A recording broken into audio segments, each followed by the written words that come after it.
안녕하세요. 어느덧 60을 바라보는 나이가 된 여자입니다. 많은 걸 겪었으면 겪었다고 할 나이임에도 불구하고 아직도 모르는 것 투성이에요. 오늘은 그런 저의 이야기를 한번 풀어보려 합니다. 어렸을 적 부유한 친정 덕분에 어렵지 않게 자랐죠.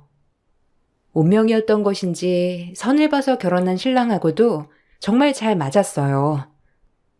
시댁에서도 참 예뻐해 주셨고요.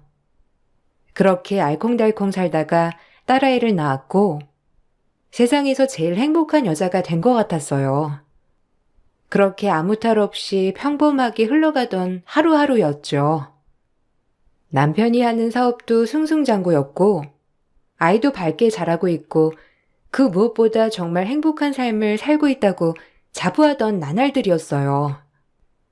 그러던 중 시어머니께서 생전 어느 정도의 재산 정리를 한답시고 저희에게 가지고 계시던 고시원 건물을 양도해 주신 일이 있었죠. 내가 살면 얼마나 살겠니? 빨리빨리 재산 분할도 해놓고 해야 너네가 나중에 편할 거 아니야? 이런 것도 빨리 해놔야 너희도 복잡하지 않지. 너희한테는 그 목동에 있는 고시원 건물 해주려고 하는데 어떠니? 거기 꽤 괜찮아. 엄마, 좋죠, 뭐든. 그래도 오래 사셔야죠. 이렇게 미리미리 안 주셔도 돼요. 왜 벌써 떠날 것처럼 그렇게 말씀하세요? 내 주변 보면 부모 돌아가고 형제들끼리 싸우는 일이 허다 하더라. 그냥 살아있을 때 천천히 나눠주는 것도 괜찮아. 어머님, 감사합니다. 그래도 이렇게 미리 해주시지 않아도 서방님네랑 이랑 어디 싸울 사람들인가요? 괜찮아요. 그래도 내가 느낀 게 많아서 그래. 어쨌든 너희는 고시원 건물이 괜찮다고 하니까 그거 하나 양도해 주마. 감사하게도 시어머니는 목동에 큰 고시원 건물을 하나 양도해 주셨어요. 진작에 시댁과 친정에서도 받은 것들이 많아 넉넉하게 살고 있었지만 시어머니의 건물 양도로 조금 더 윤택해진 건 사실이었죠. 그래도 집에서 마냥 있기보다 소일거리라도 해야지라고 생각하며 어머님께 받은 고시원에서 학생들 밥을 해줬습니다. 아이도 원만히 잘 크기도 했고 집에서 마냥 노는 것보다 이렇게라도 나와서 바깥 일을 하니 집안에만 있는 것보다 덜 답답하더라고요. 아침 저녁으로 말이죠. 손맛 있다는 말을 꽤 많이 듣던 터라 잘 먹는 학생들을 보니 참 뿌듯하더라고요. 집 떠나 타지에서 고생하는 녀석들을 봐도 안쓰럽고 말이죠. 그렇게 밥을 해서 잘 먹어주는 학생들을 보면 그렇게 기쁠 수가 없었어요. 더욱더 봉사하는 마음으로 열심히 밥을 했죠. 와, 진짜 아줌마 밥 최고예요. 아니, 고시원에서 누가 이렇게 밥까지 해줘요. 감사합니다. 진짜 든든해요. 그래? 그럼 다행이다. 언제든 밥이랑 냉장고에 반찬, 그리고 김치 있으니까 차려 먹어. 집 떠나서 고생하는데 밥이라도 잘 먹어야 공부를 하지. 어머님, 아버님이 참 걱정하시겠다. 그래도 타지에 나와서 이렇게 공부하는 건데. 네, 뭐 걱정하시죠. 저희 같은 공부하는 학생들이 빨리 시험에 붙거나 해서 효도하는 길밖에 없는 것 같아요. 마음도 참 예쁘구나. 그래, 그렇게 생각만 한다면 넌 뭐든 할 수 있을 거야. 반찬 더 필요하면 말해. 꺼내다 줄게. 대부분 타지에 나와 사는 학생들은 하루라도 빨리 시험에 붙어 부모님 호강시켜드릴 생각을 많이 하더라고요. 정말 기특했어요. 이런 생각을 하루하루 하면서 좋은 마음으로 살아가고 있을 때였죠. 바람이 많이 불던 저녁, 여러 반찬들을 만들어 냉장고에 넣어두고 고시원을 나서려는데 고시원 앞에서 웬 남자아이가 쭈그려 앉아 있더라고요. 딱 봐도 중학생, 고등학생 정도 돼 보이는 아이가 말이죠. 큰 트렁크 하나를 옆에 둔 그 모습을 보고 그냥 지나칠 수 없어 지나가다 말을 걸었어요. 밤새 비가 온다는 말도 있었고 뭔가 사연이 가득해 보이는 저 얼굴을 보고 참 그냥 지나쳐지지 않더라고요. 그런 아이에게 말을 걸어보았어요. 하지만 돌아오는 대답은 없었죠. 무슨 사연이 있는 건지 고개를 푹 숙이고 도저히 아무 말도 하지 않더라고요. 저 학생, 여기 혹시 고시원 이용하려고 온 건가? 아님 누구 기다리는 사람이라도 있는 거야? 곧 비가 올 텐데. 저의 말에도 소녀는 묵묵부답 말이 없었어요. 뭔가 말 못할 사연이 있나 싶어 그날은 그냥 집으로 돌아갔죠. 그런데 이상하게도 자꾸 자려고 누웠는데 그 소년이 아른아른 하는 게 아니겠어요? 사연 있어 보이는 그 눈빛하며 별말은 없었지만 뭔가 고단함과 힘듦이 확 느껴졌거든요. 에이, 별일 아닐 거야 라고 생각하며 잠을 청했고 그 다음날 일찍 고시원에 밥을 하러 나가던 중 그날 밤새 비를 맞고 그 고시원 앞에서 벌벌 떨고 있는 어젯밤 그 소년을 다시 마주했죠. 정말 놀라웠습니다. 학생, 괜찮아? 일단 우리 고시원에 좀 들어가자. 비도 이렇게 왔는데 하루 종일 여기 있었던 거야? 일단 좀 같이 들어가. 괜찮아요. 조금 이따 갈 거예요. 그러니까 신경 안 쓰셔도 돼요. 정말이에요. 여기서 민폐 끼쳐서 죄송합니다. 아니, 일어나봐, 일단. 비를 너무 많이 맞아 걱정돼서 그러니까. 일단 잠깐이라도 몸 좀 녹이러 우리 고시원에 들어가자, 같이. 한사코 됐다는 소년을 이끌고 고시원에 들어왔어요. 얼른 난방을 켜주고 뜨뜻한 국물에 밥을 차려주었죠. 얼마나 굶었던지 허겁지겁 먹더라고요. 무슨 사연이 있는 건지 무슨 일이 있었던 건지 묻진 않았지만 한눈에 봐도 참 삶이 고단해 보이는 어린아이 느낌이었어요. 무슨 생각이 들었는지 웬 오지랖이었는지 그날따라 그 아이에게 많은 걸 묻게 되더라고요. 이상하게도요. 무슨 일이 있었는지 혹시 물어봐도 돼? 아님, 뭐 갈 데가 없는 건지 내가 큰 도움은 못 되겠지만 얘기 한번 해줄 수 있을까? 갈 데가 없어요. 부모도 없고요. 제가 가진 돈은 이 8만 원 뿐이에요.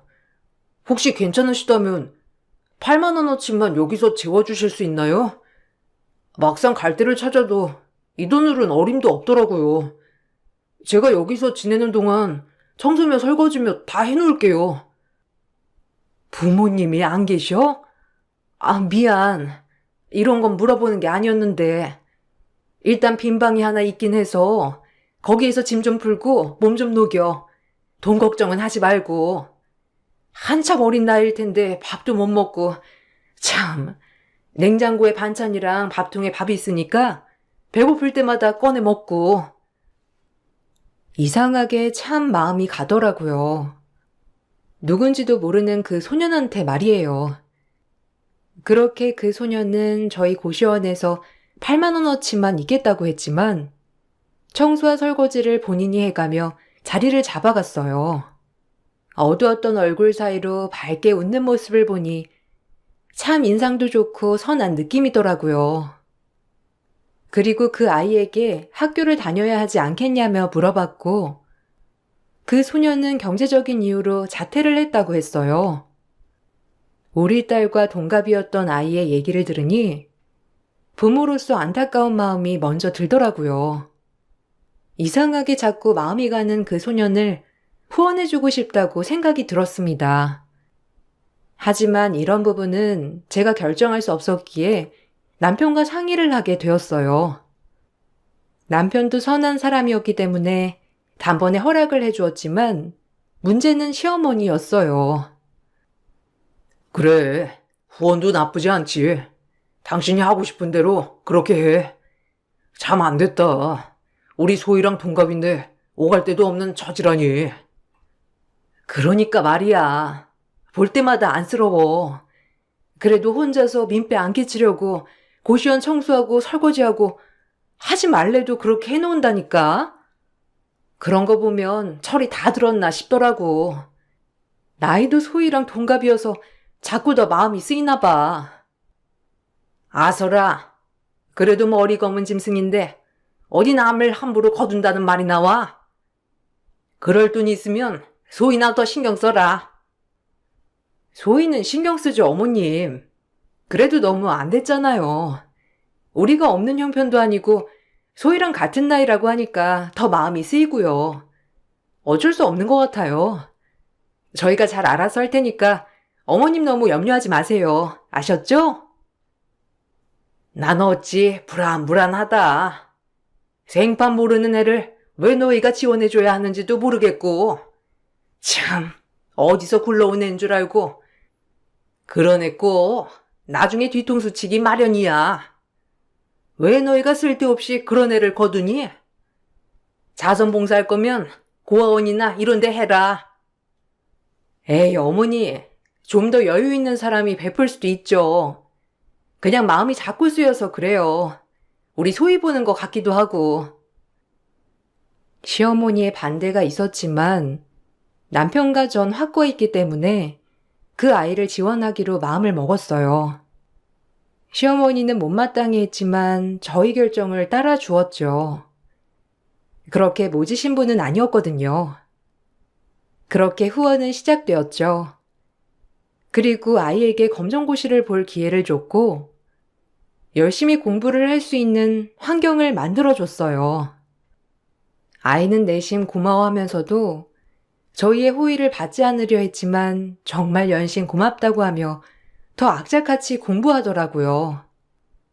잘 몰랐는데 아이는 성적이 거의 상위권 이상이었어요. 한 번에 검정고시를 패스하고 대입 수능으로 서울대 법학과를 들어갔습니다. 정말 놀랍더라고요.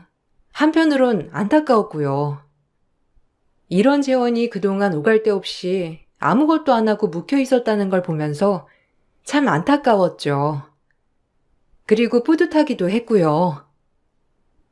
아주머 아저씨, 감사해요. 두 분 아니었으면 제가 지금 뭘 하고 있을지 상상이 안 가네요. 꼴랑 8만 원으로 여기까지 올 수 있었던 건 다 아줌마 아저씨 덕분이에요. 정말 감사합니다. 꼭 훌륭한 법조인이 돼서 제가 이 모든 거 다 갚아드릴게요. 아니야, 됐어. 갚을 생각 말고 너 행복 찾아갈 생각해. 그래도 이렇게 형우가 행복해하는 모습 보니까 아줌마도 기분이 너무 좋다. 아까운 머리를 낭비할 뻔했네. 안 그래? 언제든 힘든 거 있으면 아줌마 아저씨한테 얘기하고, 알겠지? 언제나 네 편이야. 제가 어떻게 갚을 수 있을까요? 이 마음을. 남인데도 불구하고 항상 손 내밀어 주시고 이렇게 걷어주시고 감사합니다. 아이가 대학에 가자 그래도 본인이 아르바이트 해가며 용돈은 벌어 쓰는 것 같더라고요. 매번 용돈을 보내주면 늘 많다고 안 보내주셔도 된다고 하는 겸손한 아이였기에 더더욱 잘해주고 싶었죠.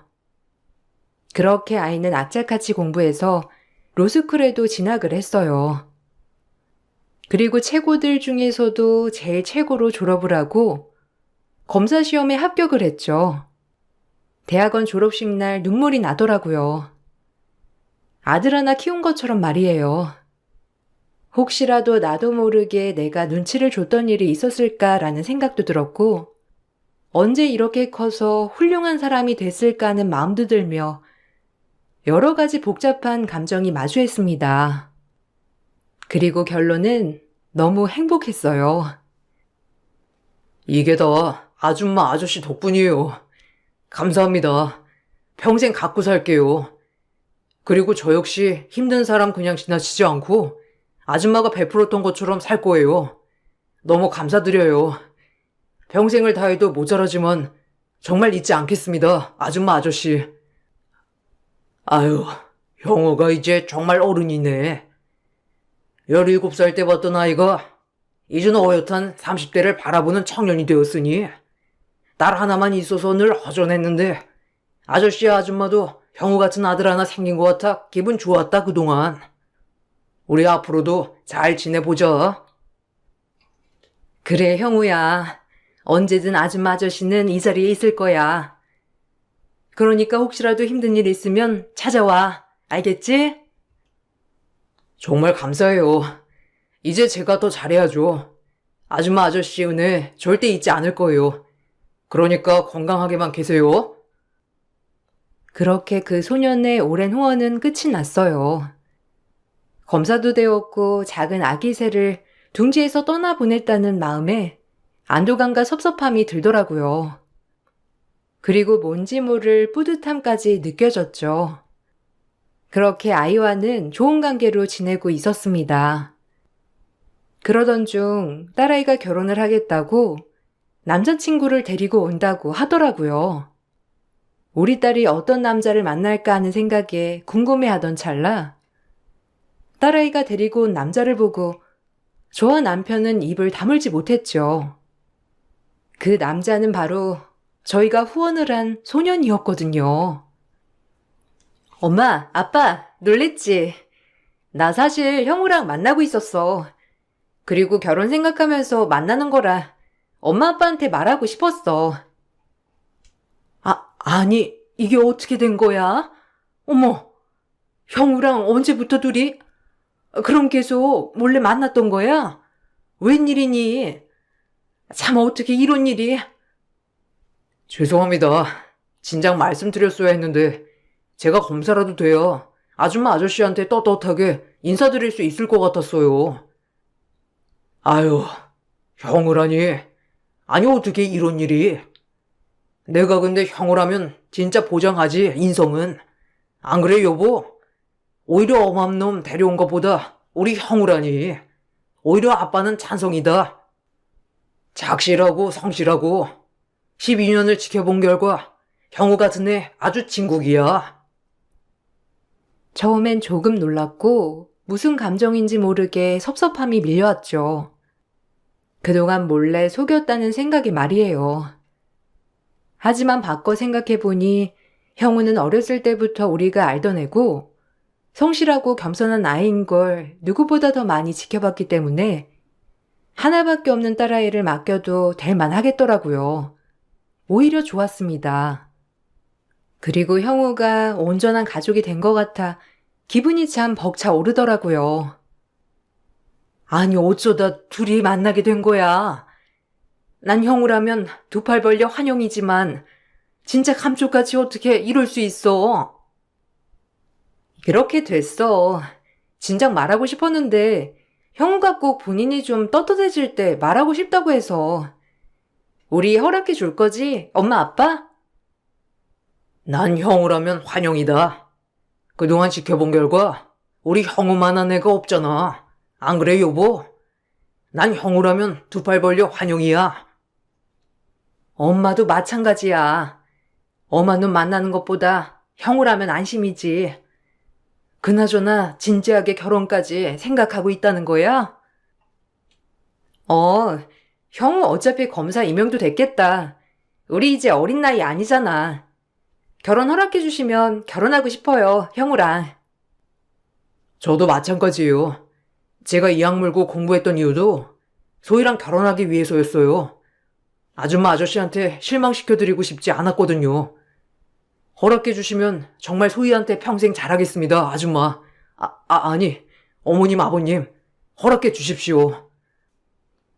그렇게 딸과 형우는 결혼을 하게 해달라며 말을 하였고, 저희는 허락을 해 주었어요. 기쁘더라고요. 딸아이가 사랑하는 사람을 만나는 것 같아서 행복했고, 또 그 사람이 우리가 예뻐하는 형우라는 사실도 너무 좋았죠. 그렇게 결혼을 준비하며 두 사람을 축복해주는 과정에 이르렀어요. 고시원으로 한 여자가 찾아오더라고요. 전 혹시라도 방을 보러 온 사람인가 싶어 따뜻하게 맞이했죠. 여기요? 혹시 여기가 윤소희 부모가 운영하는 고시원 맞나요? 내가 잘 찾아왔나 몰라. 여기가 맞는지 안 맞는지. 아, 맞는데요. 혹시 소희 아시는 분이세요? 여기 소희는 잘 안 오는데. 제가 소희 엄마입니다. 혹시 뭐 때문에 찾으시는지? 아, 잘 찾아왔네요. 소희 말고 소희 부모님 좀 뵙고 싶었는데, 저 이영우 엄마예요. 우리 형우 아시죠? 검사 아들. 네? 형우 엄마요? 어머, 안녕하세요. 형우한테 한 번도 듣지 못해서 처음 뵙네요. 일단 여기 앉으세요. 형우에게 한 번도 엄마 얘기를 들은 적이 없어 놀랐어요. 그리고 여길 왜 찾아왔나 싶었고요. 한눈에 봐도 딱 형우랑은 정반대되는 이미지더라고요. 겸손하고 착한 형우와는 달리 사람을 아래로 내리깔아보는 저 눈빛부터 좀 쎄했어요. 그런 여자 입에서 나온 말은 감히 놀라웠습니다. 아니, 어이가 없었죠. 이제와 나타나서 사이에 엄마 행세를 하면서 제 딸을 깎아내리더라고요. 아니, 다름이 아니라 우리 형우 뭐 이 집에서 후원도 해주고 그래서 좋은 대학도 다니고 다 들었어요. 근데 유전자가 안 좋았으면 검사 됐을까요?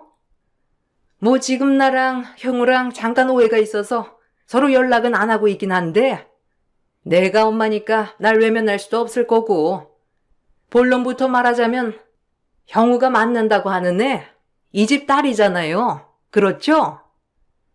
솔직히 학벌이며 직업이며 우리 검사 아들에 못 미치지 않나요? 뭐 집이 좀 잘 산다는 거 말고는 애가 영 볼 게 없던데. 감히 검사한테 시집을 오려고 해? 뭐라고요? 아, 지금 말 다 하셨어요? 아, 기가 막혀. 이보세요. 여기 온 목적이 뭡니까? 형우랑 다 합의된 방문인가요? 합의는 무슨? 내가 형우 엄마라니까 뭘 합의해요, 합의긴. 핏줄이 합의하고 말고 할 게 어딨어. 일단 이 말하러 왔어요. 우리 검사 아들, 나 그렇게 모자란 며느리한테 장가 못 보내지. 그러니까 열쇠 3개 해줄 거 아니면 접어요. 알겠어요? 그렇게 형우 엄마는 그 말을 끝으로 고시원을 나섰어요. 정말 어처구니가 없더라고요. 뭐 이런 사람이 다 있나 싶었고 저리 뻔뻔하니 자식을 그 어린 나이에 밖으로 내몰았구나 하는 생각이 들었죠. 사위에게 절대 돌려받자고 한 후원은 아니었지만 최소 고맙다는 말이라도 할 줄 알았는데 형우 엄마는 이 결혼 시킬 거면 열쇠 3개, 즉 집차 나중엔 변호사 사무실까지 차릴 그 열쇠를 가져오라고 했어요. 이 말을 들으니 정신이 번쩍 차려지더라고요. 아무리 사이가 좋아도 우리 딸 고생까지 해가며 결혼을 시키고 싶진 않았거든요. 전 그 길로 형우와 딸을 불러 얘기를 했죠. 사이는 그 얘기를 듣자마자 노발대발 하더라고요. 알겠는지 모르겠는데 형우 너희 엄마 오늘 왔다 갔다. 아, 결혼에 대해 알고 계시더구나. 근데 애석하게도 우리 소희가 마음에 안 드시나 봐. 나 또한 네가 너무 마음에 들지만 굳이 우리 소희를 반대하는 집에 시집 보내고 싶진 않아. 어떻게 생각하니? 그 여자 엄마 아니에요, 정말. 아니, 그 여자가 그동안 그렇게 나 버리고 숨어 살다가 어떻게 내가 검사 됐다는 소식을 들어가지고 찾아왔나 본데. 신경 쓰지 마세요. 절 버린 그날부터 진작 끊어진 인연이니까. 어머님한테 이런 모습 보여드려서 죄송합니다. 엄마, 나도 형우한테 들었는데 진짜 갑자기 어떻게 찾아오신 거래. 안 그래도 법원에도 오시고 그랬나 봐. 아, 뭐야? 아, 어떻게 그래도 핏줄이라는 게 괜히 핏줄이 아니거든. 걱정이 앞선다 정말. 형우 너만 보면 당연히 문제가 되진 않지. 근데 그 어머님 때문에 우리 소희가 걱정이 돼서 그래. 그래도 우리 딸인데 고생하는 거 싫거든. 절대 문제되지 않게 할게요. 소희한테든 저한테든 결혼에 있어서 어차피 참견할 수 있는 사람이 아니니깐요. 저 믿으시죠? 소희 눈에 눈물 나게 하는 일 없을 테니까 믿어주세요. 그 여자 저도 정말 진절머리 나거든요. 너무 싫기도 하고요. 전 사위에게 똑부러지게 말을 해놨고 사위도 본인의 어머니가 정말 원망스럽다고 했어요. 그리고 절대적으로 결혼에 방해가 되지 않게 하겠다고 약속했답니다. 그런 사위를 믿고 딸과의 결혼식을 준비해 나가기 시작했어요. 찝찝한 마음은 계속 들었지만 사위가 본인을 믿어달라고도 했고 사위를 쭉 지켜본 결과 단 한 번도 실망을 시킨 적이 없던 사람이었기 때문에 믿고 딸아이를 맡기기로 했어요. 그리고 그렇게 결혼식 날은 다가오고 있었어요. 정말 벅차더라고요. 12년 전 고시원 앞에 버려진 17살 소년을 법조인으로 키워 내 사이로 맞는 날이 오다니. 참 감회가 새로웠어요. 그리고 신부 대기실에서 예쁘게 웃고 있는 딸아이를 보자 더 벅차 올랐습니다. 이 두 사람 그저 잘 살길 바라는 마음으로 정말 바라고 바랬죠. 그렇게 딸아이를 바라볼 무렵 한 여자가 결혼식장에 쳐들어오더라고요. 그 여자는 사이의 친모였어요. 잔뜩 화가 난 얼굴로 신부 대기실에서 소리쳤어요. 아, 나 몰래 이런 결혼식을 진행하겠다? 네가 꼬셨니? 우리 영호 네가 꼬셨지? 너 같은 며느리 둔 적 없어. 어디 검사한테 홀랑 시집을 오려고 해? 네가 가당키나 한 줄 알아? 네가 나한테 해준 게 뭔데 감히 우리 형우랑 결혼을 해? 이 보세요. 제정신입니까? 여기가 어디라고 와서 행패해요? 자식 버리고 그렇게 모질게 나갔으면 그만이지. 어디 와서 자식 앞길을 망치려 들어? 뻔뻔해도 유분수지. 당장 안 나가요? 경찰 부르기 전에 여기서 썩 나가요. 꺼지란 말이에요. 내가 누군지를 알고 날 함부로 대해? 나 검사 엄마야. 친엄마라고. 우리 아들이 대한민국 검사라고. 어디서 날 하대해? 기가 막혔어요. 사이의 말로는 9년 만에 엄마가 나타났다고 하는데 9년 만에 나타난 사돈이 시애미 노릇하네요. 정말 어처구니가 없고 몸이 부들부들 떨리더라고요. 화도 엄청 났고요. 어쩜 저리 철판이 두꺼운지 아주 낯뜨겁더라고요. 신부 대기실이 소란스러워지자 사이가 곧장 달려왔습니다. 그러곤 본인의 엄마를 보자마자 강하게 끌고 나가더라고요. 그리고 본인 엄마를 밖으로 끌고 나와 강력하게 얘기했어요. 사위의 역대급 복수가 시작되었던 거죠. 아주 고소하더라고요. 9년 만에 나타나서 엄마 행세야? 나 엄마 잊고 산 지 오래야. 그 아저씨 만나 나 버리고 갔으면서 이제 와서 엄마라니. 나 군대에 있을 때 한 번 왔었지? 돈 달라고. 지긋지긋해 당신. 내가 모를 줄 알았어? 도박하고 도망 다니면서 계속해서 빚만 늘어나는 거? 나 검사인 거 잊었나 봐. 내 손으로 당신 깜빵 보낼 거야. 알아? 두고 봐. 다신 내 눈앞에 얼씬도 못하게 할 테니. 너 엄마한테 말버릇이 그게 뭐야? 네가 누구 덕에 이러고 사는데 그래?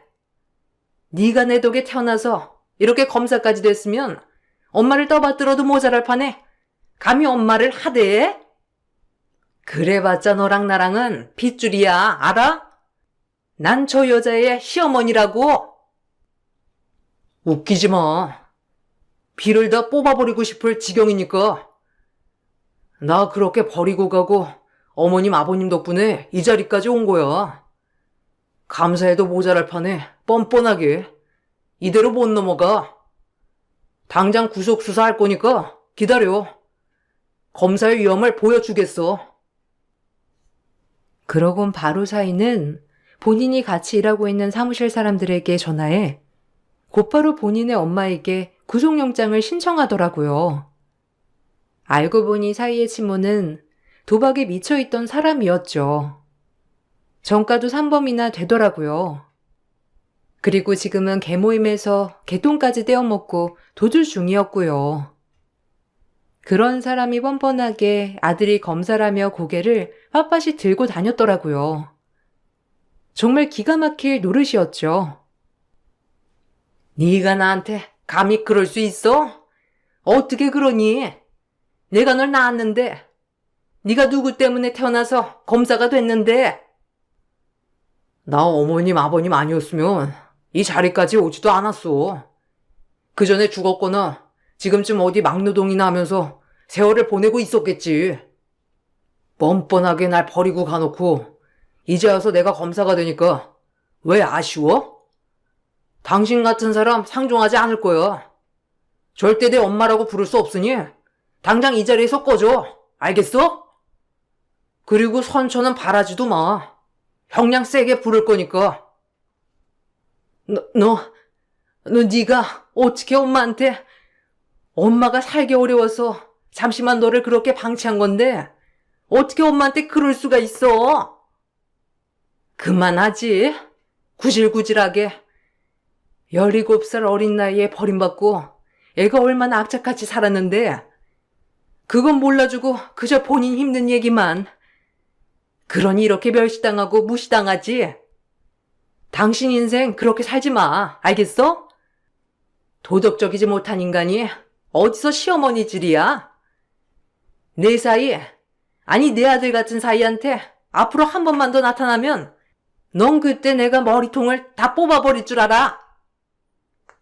저의 말에 기함을 하더니 곧이어 경찰들이 들이닥쳤어요. 그걸 보곤 뒷걸음질을 치더니 쏜살같이 달려나가더라고요. 참 우스운 꼴이 되었죠. 그리고 그날 결혼식은 무사히 진행되었어요. 잠시 혼란이 있었지만요. 결혼식 때 사이 쪽 혼주석이 비어 마음은 안 좋았지만 그 어느 때보다 사이는 행복해 보이더라고요. 그리고 신부 부모님께 인사할 때 어찌나 그렇게 사이가 눈물을 흘리던지 딸을 시집 보내는 마음보다 그 어린 가엾은 소년이 이렇게 커서 훌륭하게 자랐다는 벅차오름에 눈물이 펑펑 쏟아졌답니다. 그리고 저희 딸과 사이는 부부가 되었고 사위의 친모는 구속영장이 발부된 채 수사가 이어졌어요. 어디 내 몸에 손을 대? 네 아들 검사야. 이거 왜 이래?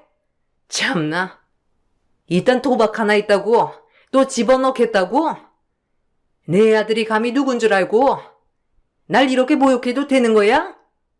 아주 가만 안 둘 줄 알아, 너네.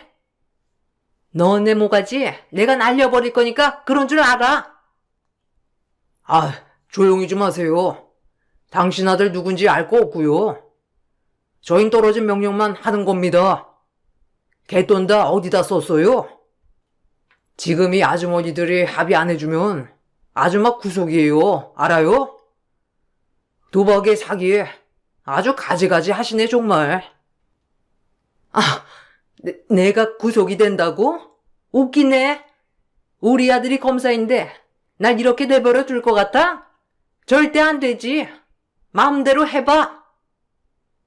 지금 정신 못 차리나 본데 이러고 있을 때가 아니에요. 그 사람들 찾아서 합의해도 모자라. 알겠어요? 태평하네 진짜. 사이의 친모는 그렇게 발악을 했지만 결국 합의를 받지 못해 구속이 결정되었고 엎친 데 덮친 격으로 도박까지 했던 게 합쳤더라고요. 초범이 아닌 데다가 이번에만 4번째 교도소행이었기에 이번엔 징역 7년이라는 무거운 형벌을 받았죠. 너 나한테 이럴 수 있어?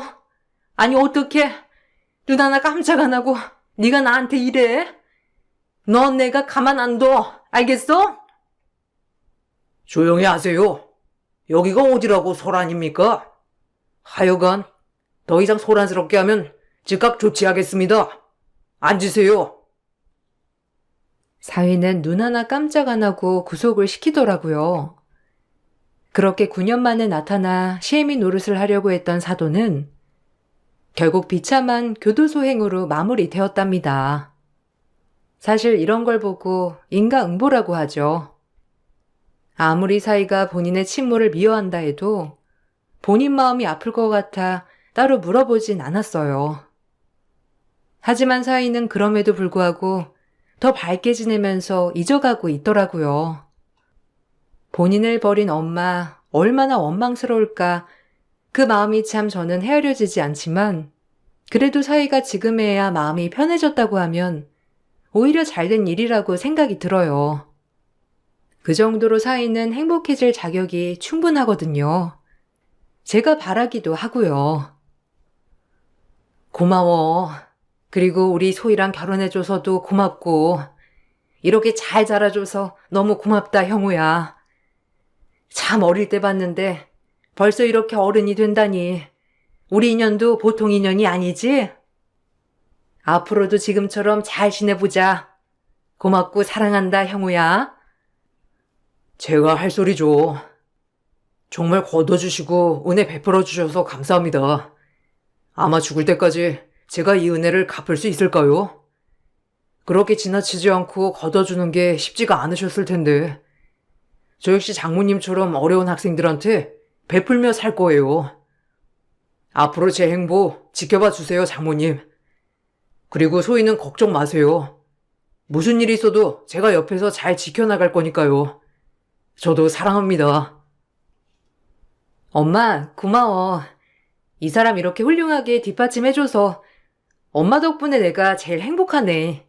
너무 고마워, 엄마, 아빠. 지금은 시간이 참 많이 지났어요. 벌써 사위와 딸은 토끼 같은 손자, 손녀를 낳았고 사위는 본인이 베품을 받아서인지 아직까지 고아원이나 양로원에 봉사를 많이 다닌답니다. 그야말로 정말 멋진 장년으로 자랐죠. 사람 인연 어떻게 될지 몰랐지만 이렇게까지 되고 보니 사위와 저는 보통 인연이 아니었구나 싶기도 해요. 사위는 항상 저에게 고맙다고 하지만 지금은 제가 더 고마운 게 많답니다. 딸이 하나에서 아들이 하나 생긴 기분이고 더더구나 이렇게 착실하고 멋진 사이라니 더더욱 더할 나위 없죠. 아, 사위의 친모는 징역을 다 살고 나와 어디 외딴 섬에 들어가서 산다고 했는데 그로부터 연락은 정말 끊겼어요. 저희도 이사를 했고 사위도 번호를 다 바꿨거든요. 본인 인생 본인이 꼬았다고 생각이 드네요. 이 글을 쓰면서 그때로 돌아간다면 난 똑같이 사위를 모른 척하지 않고 걷어줬을까라고 생각한다면 정말 그럴 것 같아요. 이상하게 정말 신경이 계속 쓰였거든요. 아마 우리 식구가 되려고 그랬나 보다 하고 지금은 남편이랑 종종 얘기하기도 하죠. 이렇게 글로 풀고 보니 참 다시 한번 새록새록 떠오르네요. 그때 그 시절이 말이에요. 여러분들 제 이야기가 재미있으셨나요? 여러분들도 꼭 주변에 좋은 일만 일어나길 바랄게요. 우리 모두가 행복해지는 그날을 바라면서 글을 마무리하겠습니다. 안녕하세요. 경기도에 살고 있는 40대 초반 여성이에요. 이런 글을 쓰게 될 날이 올 줄은 정말 몰랐지만 지금은 가벼운 마음으로 글을 쓰게 돼서 정말 기쁘답니다. 저의 결혼 생활은 지금 돌아보면 참 답답하고 후회가 많았던 결혼 생활이었어요. 남편과 처음 결혼할 때부터 제가 대학을 안 나왔다는 이유로 시어머니는 절 탐탁치 않게 여기셨지만 그래도 허락은 해주셨죠. 저 역시도 그런 어머님께 감사하는 마음으로 지냈고요. 살림살이 독인 객인이라 누가 집을 해줄 수도 없는 형편이어서 결혼 후 10년 동안 내조하며 아르바이트하고 남들한테 짠순이라고 손가락질까지 받아가며 돈을 악착같이 모아 결국 내 집 마련에 성공하였답니다. 그렇게 제 인생 탄탄대로만 걷는 줄 알았어요. 집을 샀을 때 그 쾌감 정말 잊지 못할 것 같은 순간이었어요. 우리가 드디어 집이 생겼어. 이제 이사도 안 다녀도 되고, 10년 동안 전세 월세 서러움 많이 받았으니, 이제 좀 즐기며 살아보자. 내 인생도 이렇게 벼뜬 날이 있다니 너무 좋다. 당신도 수고 많았어, 그동안. 나 만나서 고생하느라. 아니야, 우린 가족이잖아. 그래도 이렇게 집까지 마련하고 빚은 좀 늘었지만, 그래도 이제 마음이 정말 편해서 다행이야. 우리 현지랑 당신이랑 세 식구 도란도란 살아보자. 내가 더 잘하도록 노력할게. 이제 고생 끝, 행복 시작이야. 엄마가 반대하는 결혼까지 해가면서 자기랑 이렇게 살기까지 진짜 많은 시간이 흘렀다. 고마워. 정말 내 옆에 있어줘서. 알긴 안 해. 이제 우리 현지랑 세 식구 행복게만 남았으니 과거 얘기는 그만하자. 그땐 그때고 지금은 지금인데 뭐. 남편은 오히려 과거에 있었던 일을 얘기하며 저한테 미안해했고 이렇게 된 게 제 덕분이라며 정말 고마워했어요. 그야말로 행복이 코앞이었죠. 이제 고생 끝이라고 생각하고 있을 무렵 행복 뒤에 검은 먹구름이 몰려오고 있더라고요. 오랫동안 한 직장에서 일을 했던 남편은 회사 사정이 어려워 권고사직을 당하고 말았고 꼴랑 퇴직금 몇 푼으로 근근히 살아가야 하는 처지가 되었어요. 집이 생겼기 때문에 더더욱 열심히 살아야겠다고 다짐했던 그때 저희에게 불행이 닥쳐온 것이었죠. 한창 일할 나이에 남편의 실직은 집에 커다란 영향을 불러왔고 저 역시 조금 더 악착같이 허리띠를 졸라매야 했습니다. 말은 명예퇴직인데 권고사직이지 뭐. 아, 이제 뭐 먹고 사냐? 당장에 다 어린 사람들 뽑지. 누가 나 같은 사람 채용하겠어.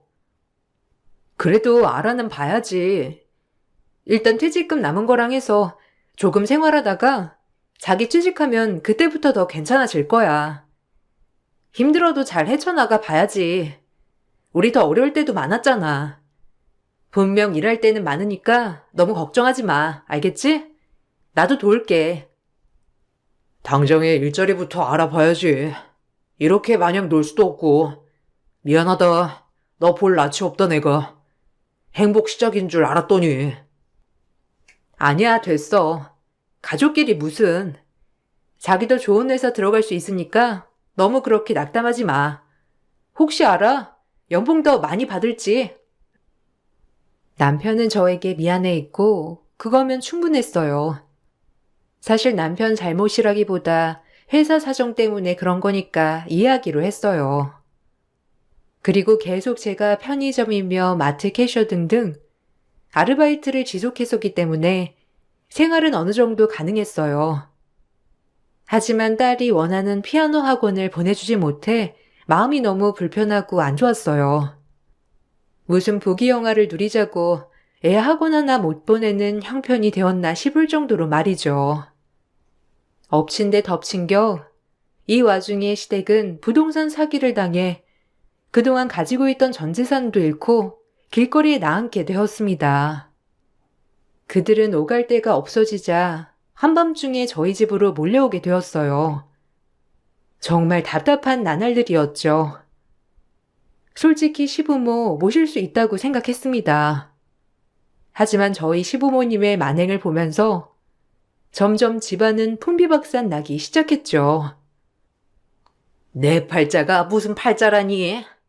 다 늙어서 이제 밥 먹을 걱정은 없겠다 했더니 지금 네 애비가 사기를 당해가지고 지금 이렇게 당장에 내일 밥 먹을 걱정을 해야 하는 팔자라는 게 믿기지가 않는다 정말.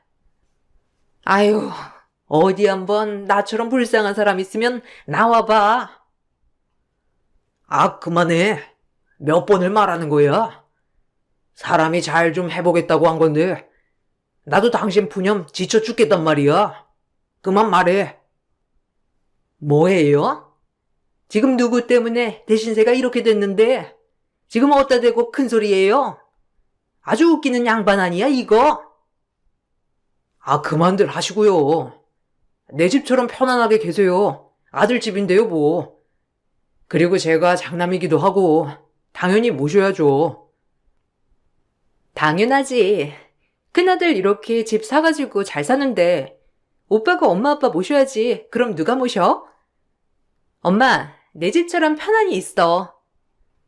아빠랑 엄마 그만 싸우시고 일단은 그래도 오빠 집에 왔으니까 좀 마음 좀 푸세요, 둘 다. 이제 어쩔 도리도 없잖아. 언니, 괜찮죠? 그럼 당연하지. 뭘 물어. 제가 있으니까 여기 편안히 계세요. 아들 좋다는 게 뭡니까? 엄마 아빠 아들 믿고 푹 쉬세요. 그들의 대화를 듣고 있는데 마음이 불편했어요. 시댁이 오갈 데가 없다고 저희 집에 들어온 뒤로 남편은 눈에 띄게 달라졌고 다정까진 아니더라도 평소에 그래도 제 생각을 조금이라도 해준 사람이었지만 시댁이 들어온 이후로는 늘 시어머니 눈치만 살피며 저에게 더 잘하라고 신신당부를 하더라고요. 가뜩이나 생활비도 빠듯하고 힘든 와중이었는데 더 힘들어진 건 사실이었죠. 행여라도 우리 엄마 아빠 눈치 줄 생각 마. 살다 보면 실수할 수도 있는 거고 내가 아들인데 내가 모셔야지. 동의하지? 그래, 알겠어. 자기 마음. 그래도 막상 대책은 세워야지. 그냥 마냥 이렇게 지낼 순 없잖아. 현지도 불편해할 건데. 전혀 안 그래. 엄마 아빠한테도 편히 계시라고 할 거니까 너만 잘하면 되는 거야. 내가 큰 아들이니까 이해해 무조건. 남편은 무조건적으로 제가 이해하길 바랬고 저 역시도 이해를 해야 한다고 생각했습니다. 처음엔 말이죠. 하지만 오래가지 않았어요. 그렇다고 시어머니가 제 마음을 알아주시는 분도 아니었습니다. 애초에 저를 못마땅한 며느리로 생각하는 분이었기 때문에 시어머니는 같이 살게 되자 오히려 시집살이를 이때서야 마구마구 시키더라고요. 여러 가지가 겹쳐 상황이 많이 힘들었어요. 누구 하나 저의 편이 돼주는 사람은 없었고요. 오히려 저를 못 부려먹어서 다들 안달이 났었죠. 뭔가 마음이 참 지치더라고요. 본인들이 사기를 겪은 것의 울분을 저에게 풀듯이 언제나 말은 날이 섰으며 결혼 10년 차여도 익숙해지지 않는 시집살이였어요.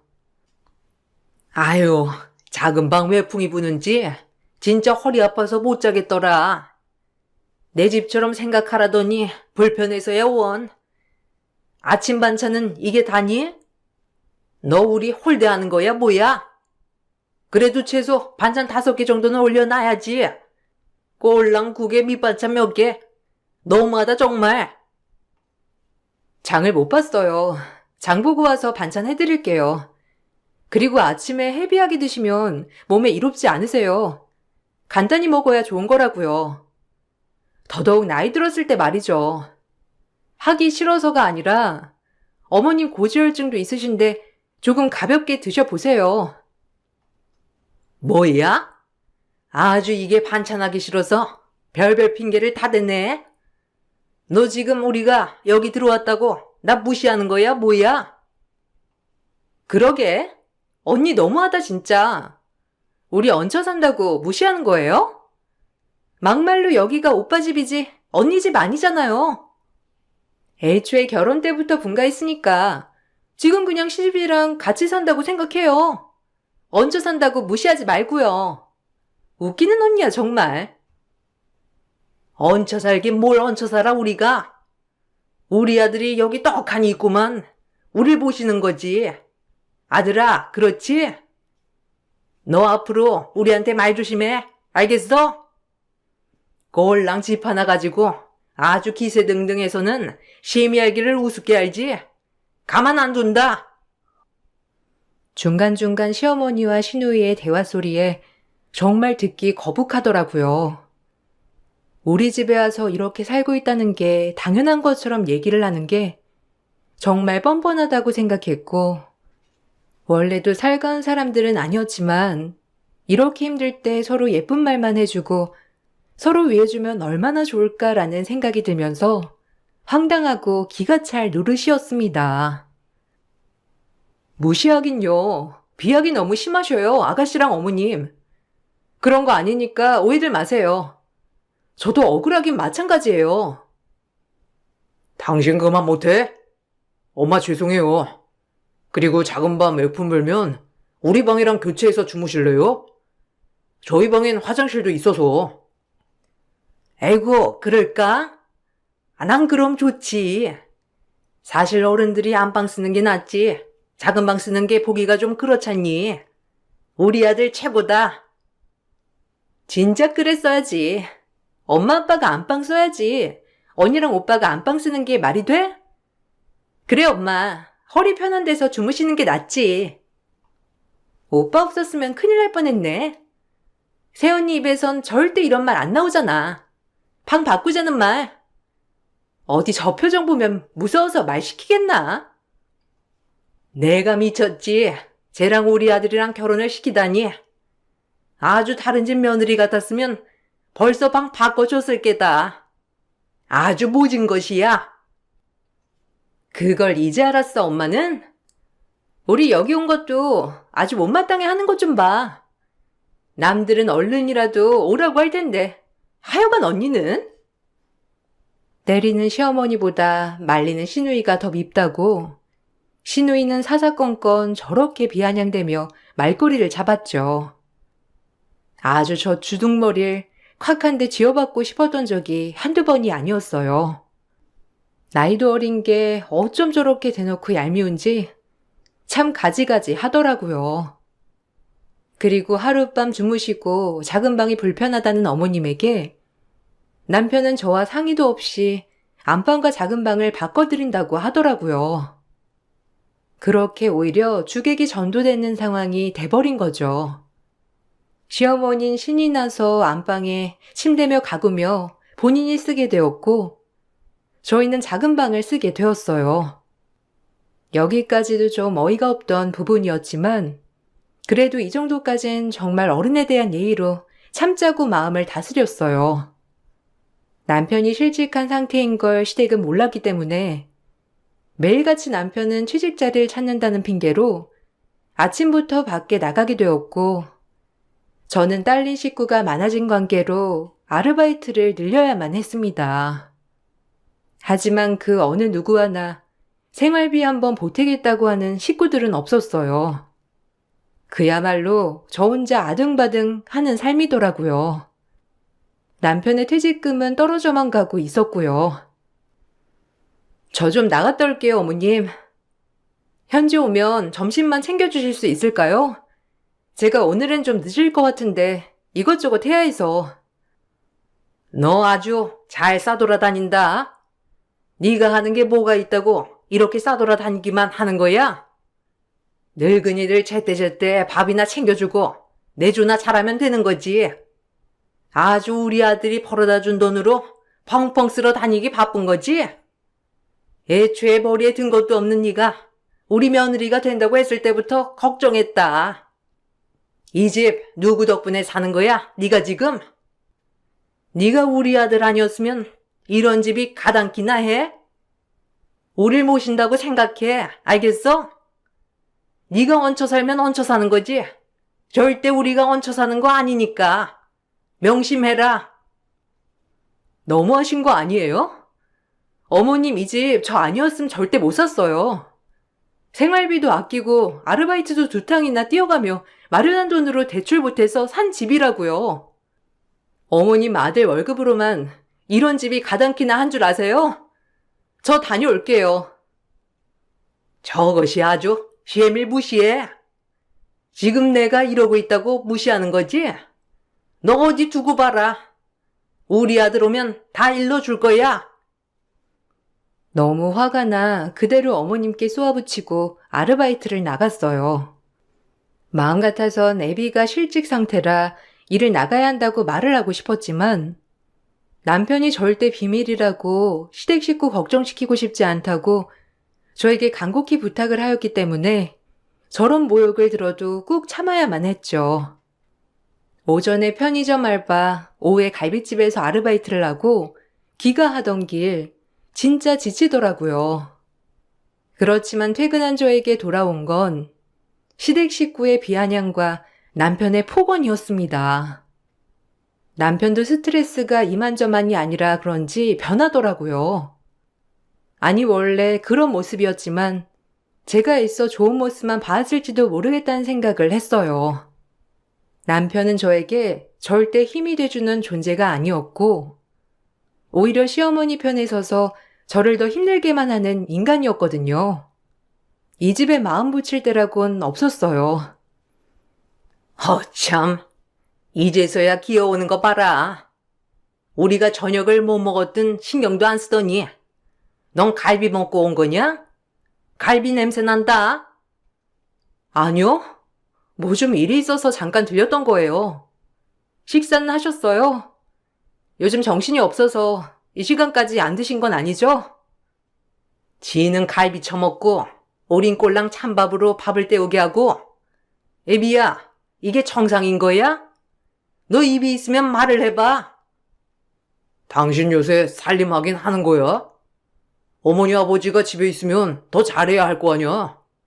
왜 이렇게 밖으로 나가도냐고. 뭐? 당신이 지금 그렇게 말할 자격이나 있어? 내가 누구 때문에 밖으로 놔뒀는데. 그리고 어머님, 밥 한번 차려 드시는 게 그렇게 어려우세요? 평상시에 그럼 어떻게 드셨어요? 저 진짜 지치고 힘드니까 말 조심 부탁드릴게요. 어머나, 얘 쌍심시키고 말하는 것 좀 봐라.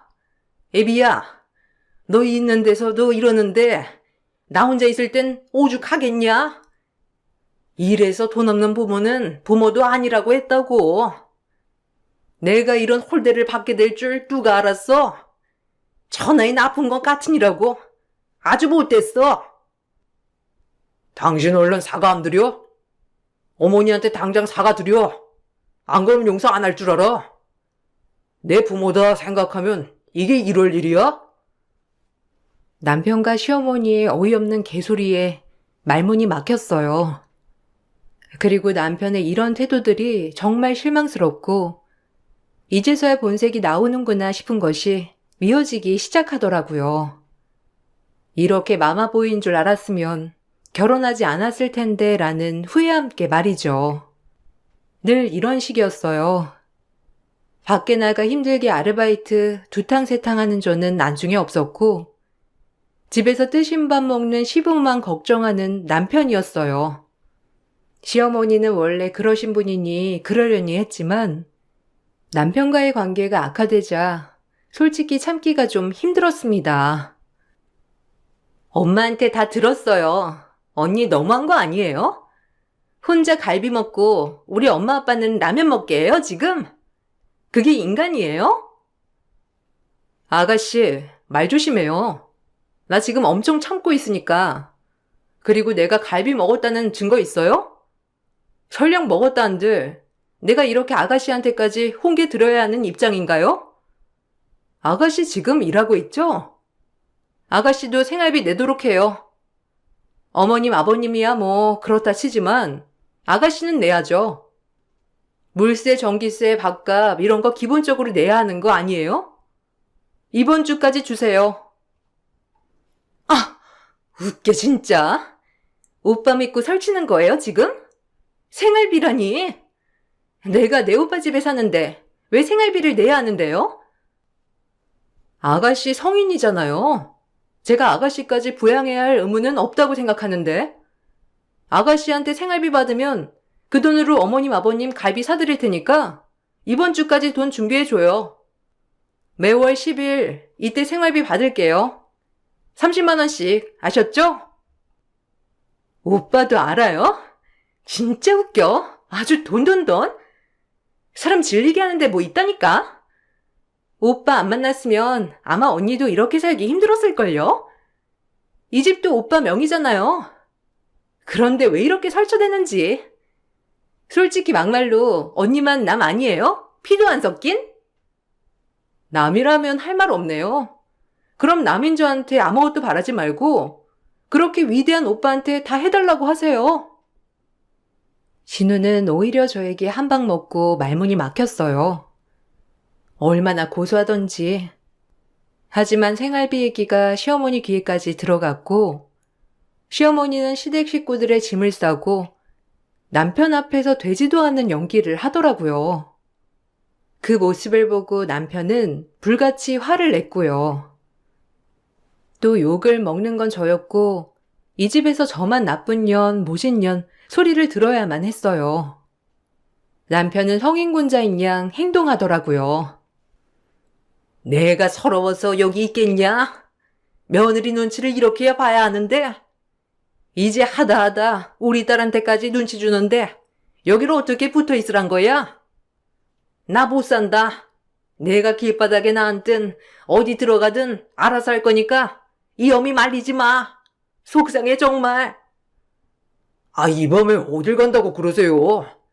당신 사가 못 드려? 그리고 생활비 얘기는 왜 해가지고? 가족끼리 정말 이럴래? 내 말이 틀려? 지금 우리가 어떻게 살고 있는데 아가씨한테라도 생활비는 받아야 할 거 아니야. 당신 정말 몰라서 그래? 그래도 그렇지. 어머님 마음 불편하게 하면서까지 그러고 싶지 않다고. 그러니까 닥달하지 마, 내 식구들한테. 나랑 현지는 당신 식구 아니고? 진짜 너무한다. 그래, 말이 나와서 그렇지. 어머니가 끔찍이 아끼는 장남 실직했어요. 알아요?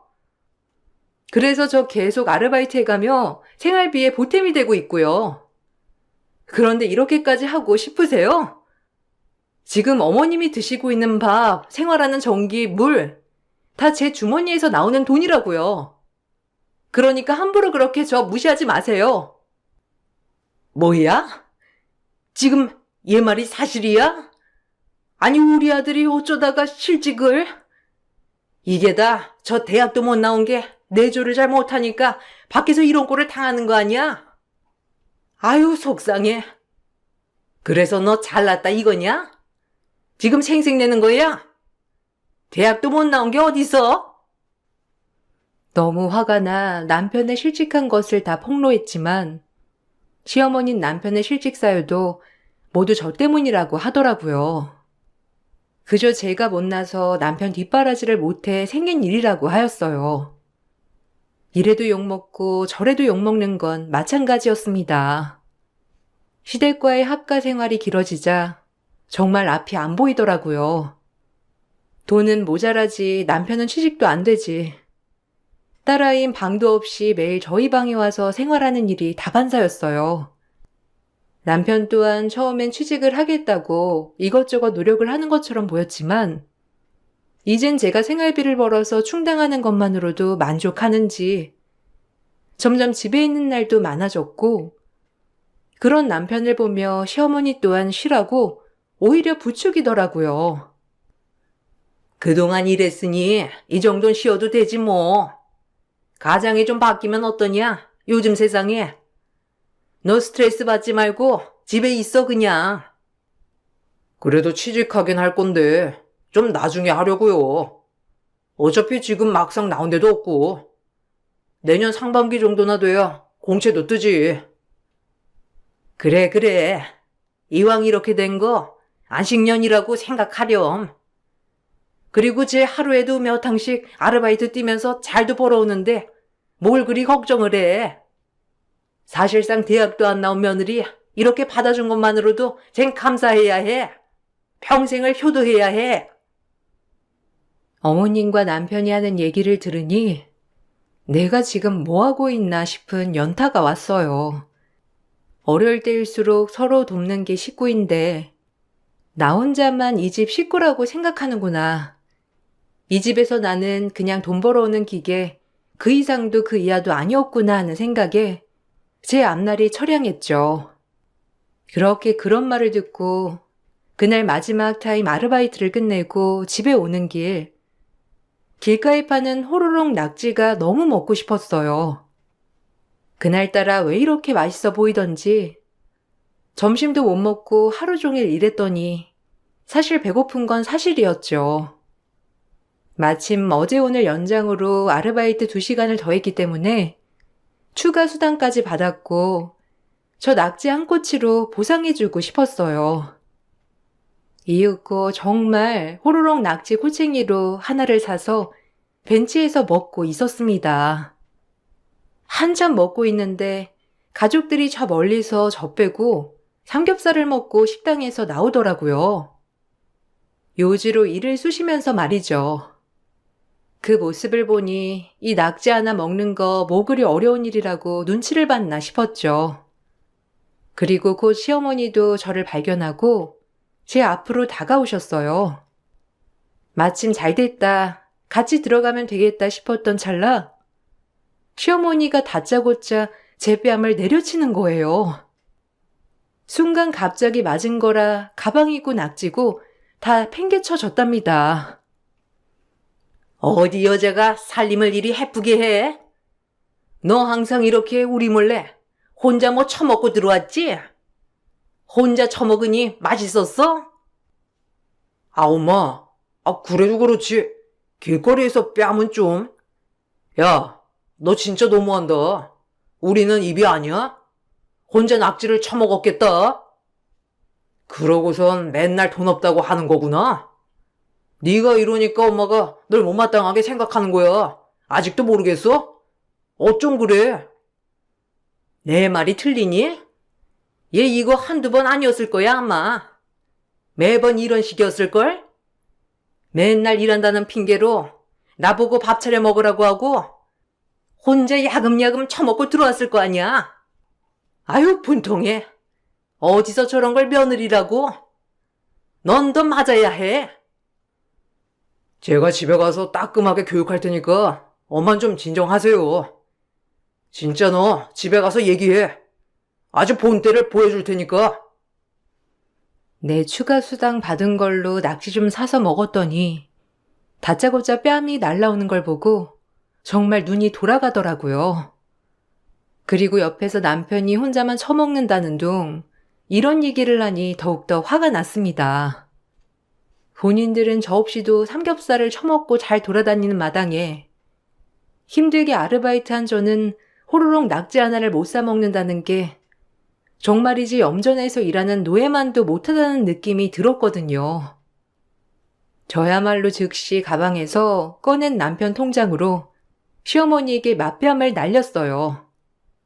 제 뺨을 맞고 시어머니가 나가 떨어졌고 그 옆에 있던 남편에게까지 뺨을 날렸습니다.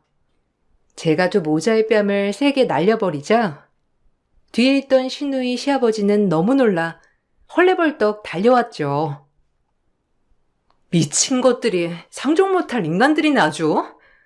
감히 내 뺨을 쳐? 말년에 아들비 치닥거리나 실컷 해, 이 미친 것들아. 언니, 미쳤어요? 아니, 그래도 그렇지 어른한테 뺨은 좀 심하잖아요. 오빠, 엄마, 괜찮아? 정신이 나가도 단단히 나갔어. 감히 하늘 같은 지압이랑 시어머니를 때리는 경우가 어디 있어요? 언니 진짜 돌아도 단단히 돈 거죠? 그러지 않고서야. 너도 맞고 싶니? 입 닫어. 내 말 그대로야. 이제 너희들끼리 아등바등 살아봐.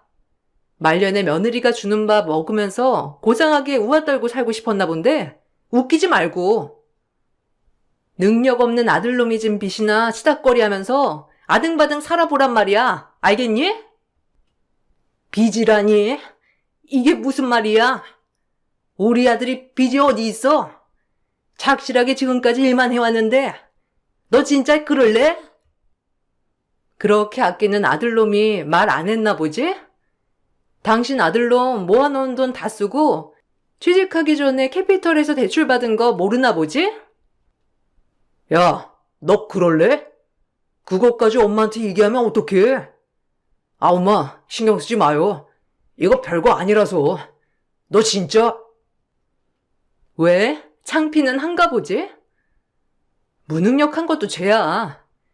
그동안 현지 아빠라서 참았는데 이제는 내가 왜 참아? 너희들 같이 무식한 인간들을 내가 왜 견뎌야 하냐고. 너희들끼리 잘 살아봐. 아등바등 취직을 하던지 빚잔치를 하던지 무식한 년놈들이 모여가지고.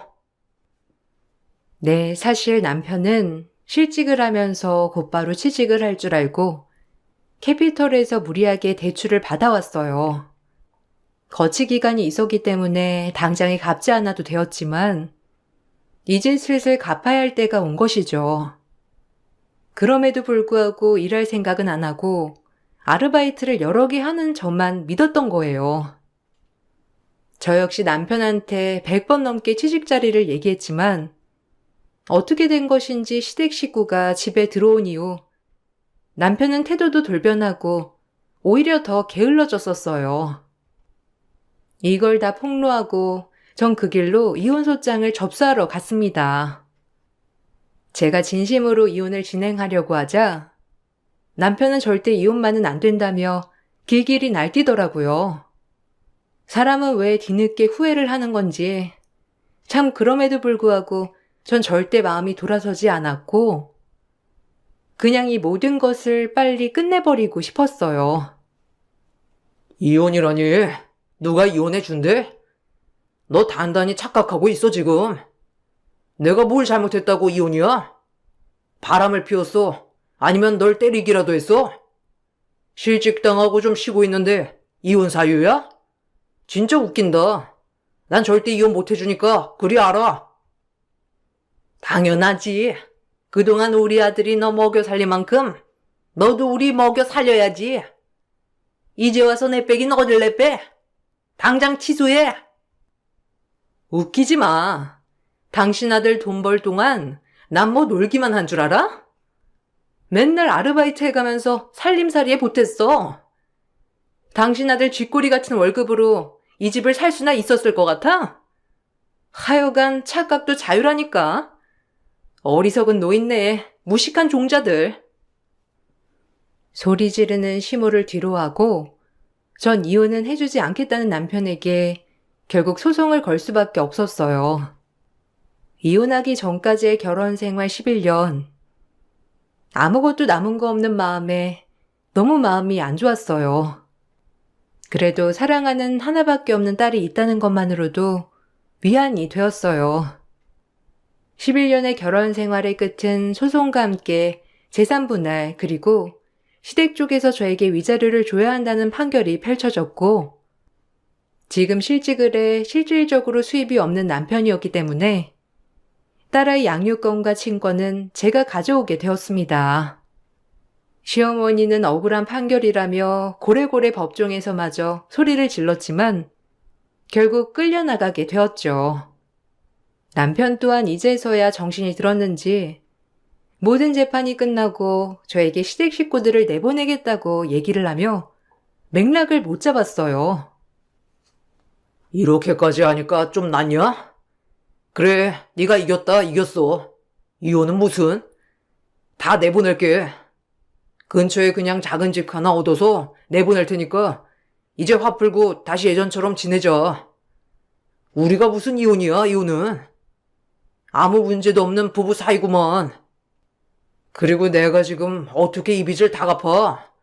네가 좀 도와줘야지. 아직 취직도 못했는데 너무한 거 아니야? 좀 기다려주던가. 아무 문제도 없어? 네 이런 태도가 문제야. 난 이 식구들도 식구들이지만 너한테 제일 실망이야. 엄마 치마폭에 숨어서 비난하고 남자 새끼들은 결혼하면 효자가 된다더니만 지금 네가 그 꼴이지 않아? 난 네가 했던 표정, 말투 다 못 잊어. 그러니까 판결대로 할 거야. 다신 찾아오지 마. 이제 너 볼 일 없으니까. 애랑 면접 교섭권은 지켜. 그리고 취직해서 양육비 보내고. 그 빚 네가 졌잖아. 나한테 한 푼이라도 썼니? 너 놀고 먹는 데 썼지. 그러게 분수를 알아야지. 백수 주제에 빚은 왜 져? 왜 지길? 제가 단 한 번도 돌아서지 않고 바로 이혼을 강행하자 남편은 이제서야 후회가 되는지 절 아주 절절히 붙잡고 매일 연락을 해대며 제 마음을 돌리려 했어요. 하지만 어림없었죠. 남편이 제 마음을 돌리기 힘들자 시어머니와 시누이까지 나섰지만 한 번 돌아선 제 마음은 절대 돌아서지 않았어요. 저희가 힘들게 10년 만에 마련한 집은 결국 재산분할이 되어 빚을 갚고 제가 기여한 바가 컸다는 법원의 판결대로 저에게 돌아왔고 악자까지 뜯어낸 위자료와 함께 딸아이와 둘이 살 작은 전셋집을 마련했습니다. 그리고 지금은 안정적으로 중소기업 격리 일을 하고 있어요. 그래도 엄마기 때문에 딸을 위해 열심히 살아야겠다는 생각이 들었거든요. 저에게 재산분할과 위자료로 모든 돈을 탕진한 시댁은 결국 쪽방살이를 하게 되었고 남편은 그제야 취직이 급급했는지 이곳저곳 기웃대다 지금은 일용직을 나간다고 합니다. 시누이는 본인이 벌어서 부모를 부양하고 있으니 시부모님과 트러블이 장난 아니라고 했고요. 정말 이 얘기를 들으니 내가 그동안 뭐 했던 건지 싶더라고요. 이렇게 홀가분하고 행복한 것을 말이죠. 딸에게 아빠에 대한 부재를 준 것 같아 미안하긴 하지만 그래도 그런 집에서 정신적으로 스트레스를 받느니 이렇게 사는 게 훨씬 행복할 것 같다는 제 판단이 맞는 것 같더라고요. 제가 이혼을 할 줄 몰랐듯이 사람 앞일은 한 치 앞도 모르는 거더라고요. 그래도 지금이 참 정신적으로도 건강하고 행복하답니다. 작은 월급이지만 딸아이에게 맛있는 것도 사줄 수 있고 제가 먹고 싶은 것도 먹고요. 이런 게 행복 아닐까 하는 마음에 늘 감사하며 살아가고 있어요. 여러분들도 작은 거에 감사하고 행복할 줄 알게 된다면 더 이 삶이 행복해지실 거예요. 제 글을 읽어주셔서 감사합니다. 안녕하세요. 요즘 하루하루 바쁜 나날들을 보내고 있는 자영업자입니다. 저는 피부 관리숍을 운영하고 있어요. 운영하면서 단골도 많이 생기고 입소문 듣고 오시는 분들도 많아졌답니다. 저는 어릴 적부터 공부를 잘 못했어요. 그러다 보니 집에서는 걱정거리이기도 했죠. 공부 대신 제가 흥미를 갖고 있었던 것은 피부 미용이었어요. 어릴 적부터 이것저것 팩으로 만들어서 해보기도 하면서 피부 미용에 관심을 많이 가졌죠. 그래서 성인이 되고 나서 본격적으로 피부 관련 미용을 배웠고 숍에서 일을 하다 1인 숍으로 창업을 하게 되었어요. 어느 정도 경제적인 능력을 갖추고 있을 때쯤 만나게 되었던 사람이 남편이었습니다. 남편은 지인의 소개로 만나게 되었는데요. 저보다 3살이 어린 사람이었고 만날 당시 아직 학생이었어요. 처음 남편을 봤을 때 착하고 순한 성격이 눈에 들어와 호감을 갖게 되었는데요. 저희는 그렇게 연애를 시작하게 되었습니다. 남편은 저와 다르게 공부를 어릴 적부터 잘했고 열심히 한 사람이었어요. 한 번의 명문대에 입학한 것은 아니지만 몇 번의 재수 끝에 명문대에 입학을 한 상태였고 법조인을 꿈꾸는 사람이라 로스쿨을 준비하고 있었어요. 그렇게 1년여 연애 끝에 저희는 임신을 하게 되었습니다. 저를 탐탁치 않게 생각했던 사람은 무엇보다 남편의 홀 어머니였습니다.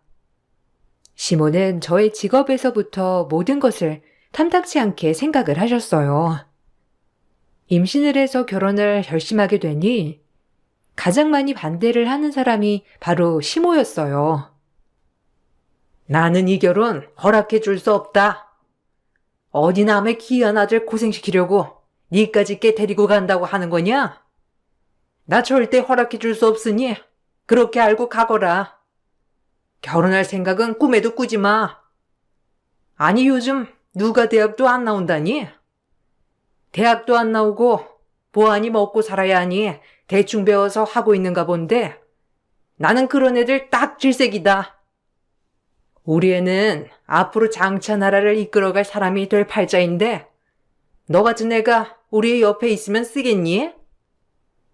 어머님, 어떤 말씀을 하시는지는 제가 충분히 이해합니다.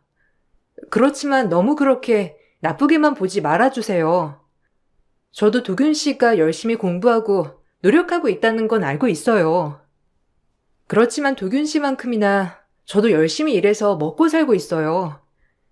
제가 나이가 많아서 반대하시는 것도 있으실 테고 여러모로 걱정하시는 부분들도 많으시겠지만 제가 앞으로 도균 씨 공부하는데 방해되지 않게 열심히 보조할게요. 너 참 맹랑하고 뻔뻔하구나. 내가 너 같은 애들 한두 명 본 줄 아니? 남의 집 귀한 자식 피 빨아먹을 생각하지 말고 접어. 아니 애초에 이상하지 않니? 요즘은 애 지우는 거 어려운 것도 아니라고 하는데 굳이 애 낳겠다고 찾아온 네가 뭔 꿍꿍이 속인 줄 알고? 난 네 뱃속에 있는 애가 솔직히 우리 도균이 애라는 것도 모르겠구나. 그런데 어떻게 널 받아들이라고 하는 거니? 됐고, 우리 도균이는 너보다 훨씬 참하고 착한 애랑 짝이 돼야 하니 어디서 굴렀는지 모르지만 우리의 앞날 막지 말아라. 어머님, 그 말은 좀 너무하신 거 아닌가요? 제가 공부를 안 한 건 사실이지만 저도 제가 좋아하는 일을 잘하기 위해서 노력했고 지금도 많이 노력하고 있어요. 그래도 지금은 자리도 잘 잡았고요. 어머님 귀한 아들아이 임신해서 갑자기 결혼하겠다고 찾아오니 속상하신 마음은 제가 충분히 이해합니다. 그렇지만 저도 제일 정말 사랑하고 있습니다. 참나, 이것 봐라. 결혼 허락받으러 오겠다고 한 애가 한 소리 했다고 바로 이렇게 말대꾸 하는 거. 네가 그래서 안 되는 거야. 알고 있니? 자고로 며느리는 고분고분해야지. 이렇게 억세서 우리 애가 너랑 살 수나 있다고 생각하니? 나는 너 며느리로 인정 못하니 그렇게 알아라. 우리 아들이 지금은 잠깐 정신줄을 놓아서 그렇지 결국 네 실체에 정이 다 떨어질 거다. 사실 처음에는 시모가 저를 싫어할 만하다고 생각을 했어요. 남편보다 나이도 많을 뿐만 아니라 고졸이었고 남편은 한창 공부를 해야 할 시기였죠. 그렇지만 저와 남편은 결혼에 대한 의지가 컸어요. 거기다가 아이를 꼭 낳고 싶었습니다. 그래서 시모의 반대에도 일단 혼인신고를 하자 다짐을 하고 바로 신고를 했습니다. 학생이었던 남편은 경제생활을 전혀 할 수 없었으니 저는 막달까지 열심히 일을 했어요. 아이가 태어날 때쯤 남편은 갑자기 휴학을 하겠다고 선언을 한 적도 있었죠. 여보, 이제 다음 달이면 우리 아이가 태어나잖아. 나 이제는 정말 안 되겠어. 아무리 내가 학생이라고 해도 이 집안 가장인데 가장으로서 이렇게 가만히 공부만 할 수 없을 것 같아. 내 꿈도 물론 중요하지. 그렇지만 지금 당장 중요한 건 나한테 당신이랑 우리 아이뿐이야. 나 이번 학기부터 휴학할래. 휴학해서 어디든 돈 벌게. 당신 몸조리하고 어느 정도 아이 키울 때까지는 내가 어떻게든 책임질게. 여보, 너무 걱정하지 마. 그런 거 내가 다 알아서 잘 준비해 놓았으니까. 우리 집에서도 많이 지원해 주실 거고, 당신이 걱정할 일 하나도 없을 거야. 그러니까 당신은 그냥 열심히 공부만 하면 되는 거야. 내가 결혼할 때도 당신이랑 어머님한테 말했잖아. 당신 로스쿨 졸업하고 자리 잡을 때까지 내가 든든하게 지원해 주겠다고. 나 그 약속 어떻게든 지킬 거니까 당신 걱정하지 마. 아니야. 내가 생각을 해보니까 그때 약속은 당신이 아니고 내가 해야 했어. 아이 임신하고 막달까지 당신이 이렇게 고생하면서 일하는데 어떻게 내가 대학 졸업하고 로스쿨 졸업할 때까지 다 기다리고 있으라고 해. 그건 아닌 것 같아. 내 욕심이라고 생각해. 나 로스쿨까지 욕심내지 않을게. 그냥 대학 졸업하고 평범한 직장 다니면서 일할게. 당신 그러지 마. 당신 평생 꿈이었잖아. 나랑 처음 연애할 때도 당신 나한테 말했었잖아. 잊었어? 당신 로스쿨까지 졸업하고 법조인 되는 게 당신 평생 소원이라며. 정의로운 사람 돼서 어려운 사람 도와주는 게 당신 꿈이었잖아. 그러지 마. 이미 우리 집에서도 다 준비해뒀고, 나도 잘 준비해서 여유 있으니까 당신이 걱정하지 않아도 돼. 그러니까 학교 끝까지 잘 다녀. 당신 졸업하는 거 보는 것도 내 소원이야. 여보, 고마워.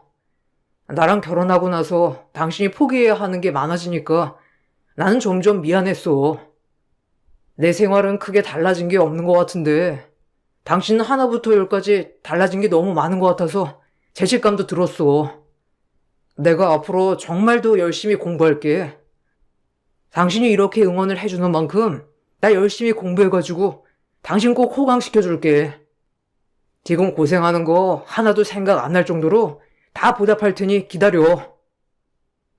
이루어질지 장담할 수 없는 말뿐이었지만 남편의 그 마음만으로도 저는 감사했습니다. 항상 나를 생각해주고 챙겨주는 남편에게 고마움을 느꼈죠. 그런 행복이 더 오래갈 거라 생각을 했었어요. 전 이런 상황에서 더 열심히 일을 했어요. 친정에서도 지원을 많이 해주셨기 때문에 산후조리원부터 산후도우미까지 다 준비를 할 수 있었습니다. 그럼에도 시모는 쓸데없는 돈을 쓴다면서 저를 나무라셨죠. 예, 너는 아무리 생각이 없어도 그렇지. 네가 산후조리원에 들어가 있으면 우리의 밥은 도대체 누가 챙겨준다니? 안 그래도 공부하는 애 부실하게 챙겨 먹으면 집중도 안 될 텐데 몇 주 동안 밥도 제대로 못 먹으면 안 되는 거 아니니?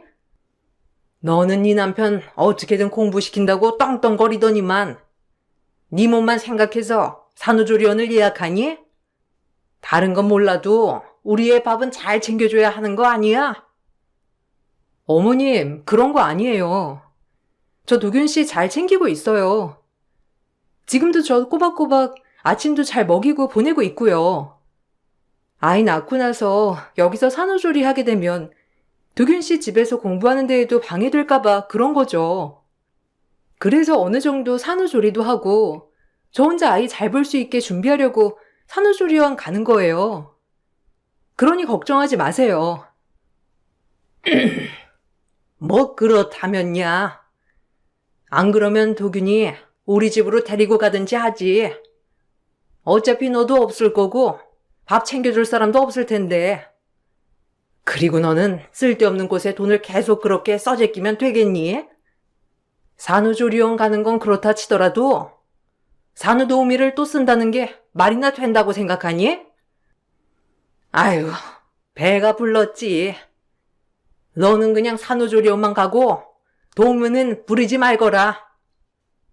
어머님, 상황이 어떻게 될지도 모르는 일이고 저는 친정도 멀고 어머님도 아예 안 봐주신다고 하셨잖아요. 그러니 저도 도움이 필요할 것 같아요. 주변에 물어보니까 다들 초반에는 도와주는 사람이 있어야 좀 수월하다고 하더라고요.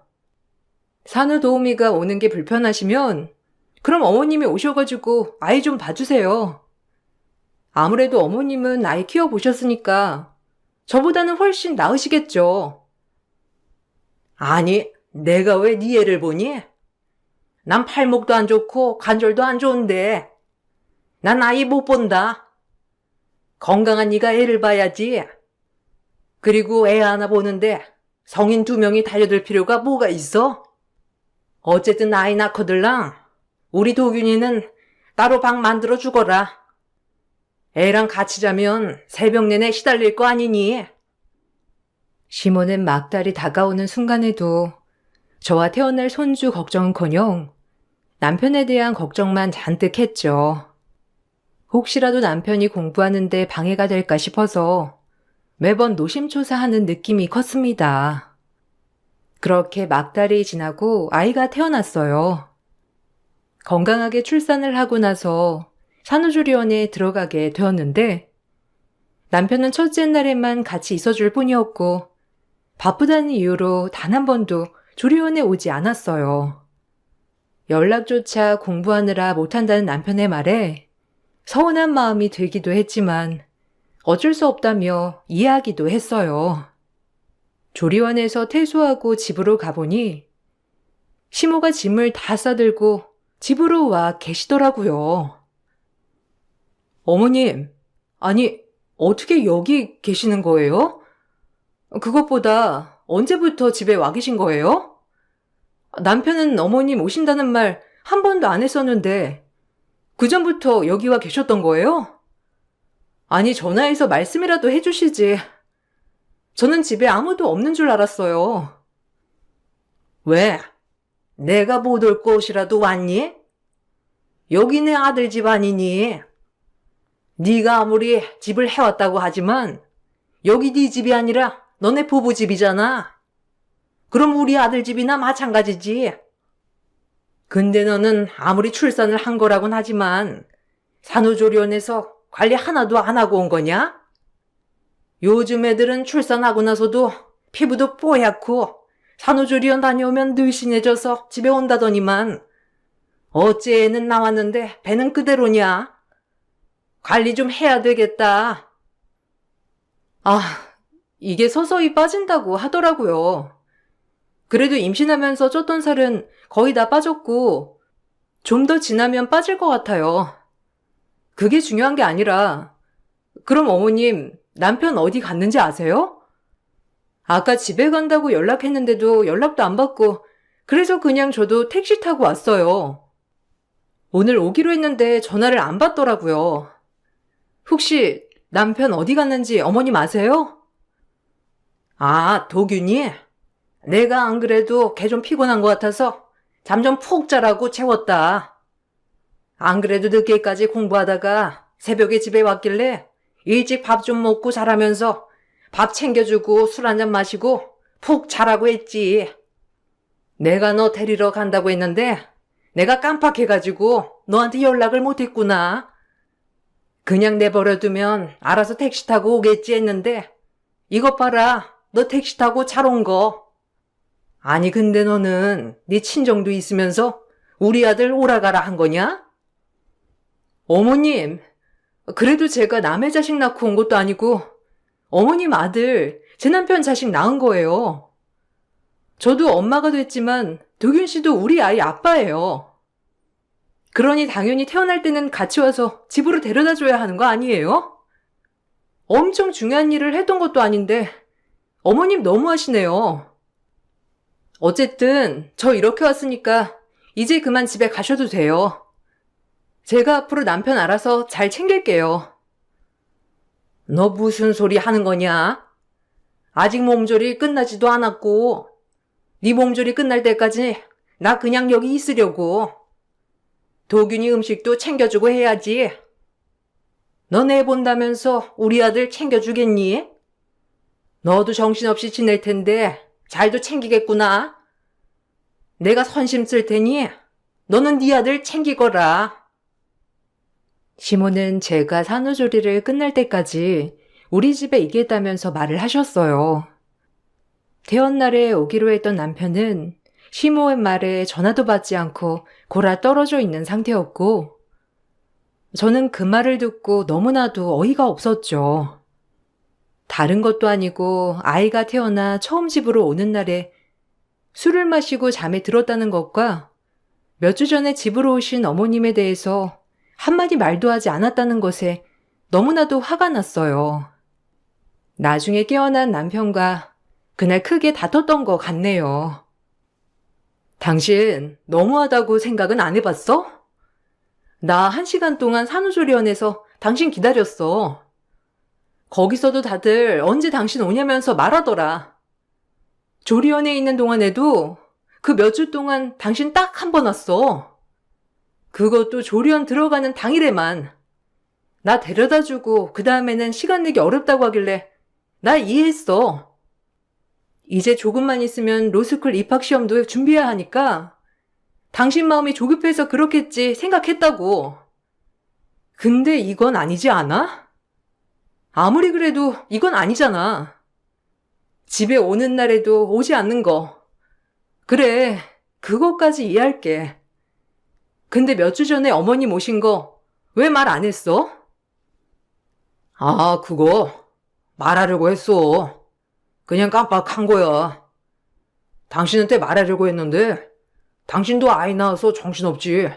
엄마 왔다고 해서 당신한테 말하면 당신은 또 신경 쓸 거 아니야. 그래서 그냥 나중에 말해야지 한 거야. 그리고 원래 엄마는 당신 오기 전에 집에 간다고 했었어. 그래서 굳이 말하지 않아도 되겠구나 한 거고. 안 그래도 출산해서 예민한 당신한테 엄마 왔다 갔다고 하면 좀 그럴까 봐. 아무리 그래도 당신이 나한테 말은 했어야지. 어머님 나 산후조리 다 끝날 때까지 여기 계신데 당신 이건 알고 하는 소리야? 솔직히 어머님이 그때까지 여기 계시지 않으셔도 된다고 생각해. 그러니 당신이 어머님께 잘 말씀드려서 집으로 가시라고 해. 아니, 어떻게 그런 말을 엄마한테 직접적으로 해? 엄마가 서운해할 거야. 안 그래도 아이 낳고 나서 당신도 정신없고 바쁘잖아. 나도 찾아보니까 아이 100일 넘어서까지도 새벽에 깨어나서 울고 그런다고 하더라고. 그러면 나 이제 로스쿨 준비해야 하는데 잠도 제대로 못 자고 힘들지 않겠어?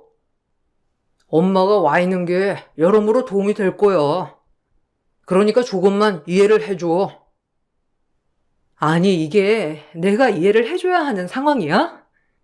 도대체 어디까지 내가 이해를 해야 하는 건데? 아이를 낳은 건 나야. 당신 어차피 집에서 공부 한 번도 안 해봤잖아. 공부한다면서 아침 새벽부터 나가서 매일 저녁 늦을 때까지 새벽이 돼서야 집에 오면서 거기다가 아이랑 나랑 따로 방 쓰라고 이미 안방이랑 제일 먼 작은 방에 아이방 만들어 놨잖아. 그래 놓고선 지금 무슨 말을 하는 거야? 아, 그럼 난 모르겠어. 난 엄마한테 그렇게 독하게 말 못해. 정하고 싶으면 당신이 엄마한테 직접 가서 말해. 난 엄마가 있는 게 지금은 훨씬 더 좋다고 생각해. 그러니까 불편한 건 당신뿐이니? 당신이 가서 말해. 난 모르겠어.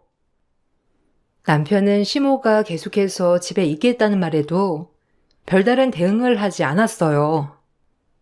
정작 집에 시모와 가장 오래 있는 건 다름 아닌 저였지만 그런 배려조차 기대할 수 없었습니다. 남편은 아침 일찍부터 나가서 저녁 늦게까지 공부를 한다면서 들어오지 않았어요. 그래서 시모와 마주칠 일이 거의 없었죠. 그런데 저는 아이가 태어나 얼마 되지 않았으니 집에만 있었고 더 많이 마주칠 수밖에 없었습니다. 그나마 산후도우미 아주머니가 오실 때에는 괜찮을 거라 생각을 했었는데 그 생각마저 깨지고 말았습니다. 산후도우미 아주머니는 시모의 행포에 견디지 못하고 바로 그만두시고 다음에 고용하신 분들도 시모 행포에 3일을 견디지 못하셨어요. 어머님, 자꾸 왜 그러시는 거예요? 산후도우미가 벌써 3번이나 바뀌었어요. 오시는 분들마다 힘들어하세요. 산후도우미로 오시는 분들은 말 그대로 아이들 보는 일만 하시는 거예요. 저희 집 집안일을 하시러 오시는 게 아니시라고요. 아이 관련된 일만 하시는 거니 아이를 돌보시거나 제 밥 챙겨주시는 것까지만 하시는 거니 다른 건 제발 시키지도 마시고 명령도 하지 마세요. 내가 무슨 명령을 했다고 그러니? 무슨 내가 어려운 일을 시킨 것도 아니고 아기 빨래 돌린 다음에 우리 빨래 돌려달라는 게 어렵니? 그리고 네 밥상도 차려주면서 왜 내 밥상은 못 챙겨준다고 하는 거야? 네 방은 다 청소해주면서 왜 내가 지내는 방은 청소를 못 해주겠다는 건데? 어차피 오시는 거 그냥 골고루 조금씩 해주면 좋은 거 아니니? 그렇게 어려운 일도 아닌데 안 된다고 하는 게 웃기지. 다 돈 받고 하면서. 집안일을 그렇게 해달라고 하실 거였으면 산후도우미가 아니라 애초에 가사도우미로 고용을 해야 해요. 그런데 저는 산후도우미를 고용한 거고 아이를 위해서 일하시는 거라고요. 우리 집을 위해서 일하시는 게 아니라요. 어머님 자꾸 이러시면 저도 너무 불편해요. 어머님 여기 계시는 것도 도균 씨 때문에 그러시는 거잖아요. 근데 몇 주 계시면서 보셨겠지만 도균 씨 공부하느라 집에 거의 자러만 오니까 어머님 여기 계셔도 얼굴 잘 못 봐요.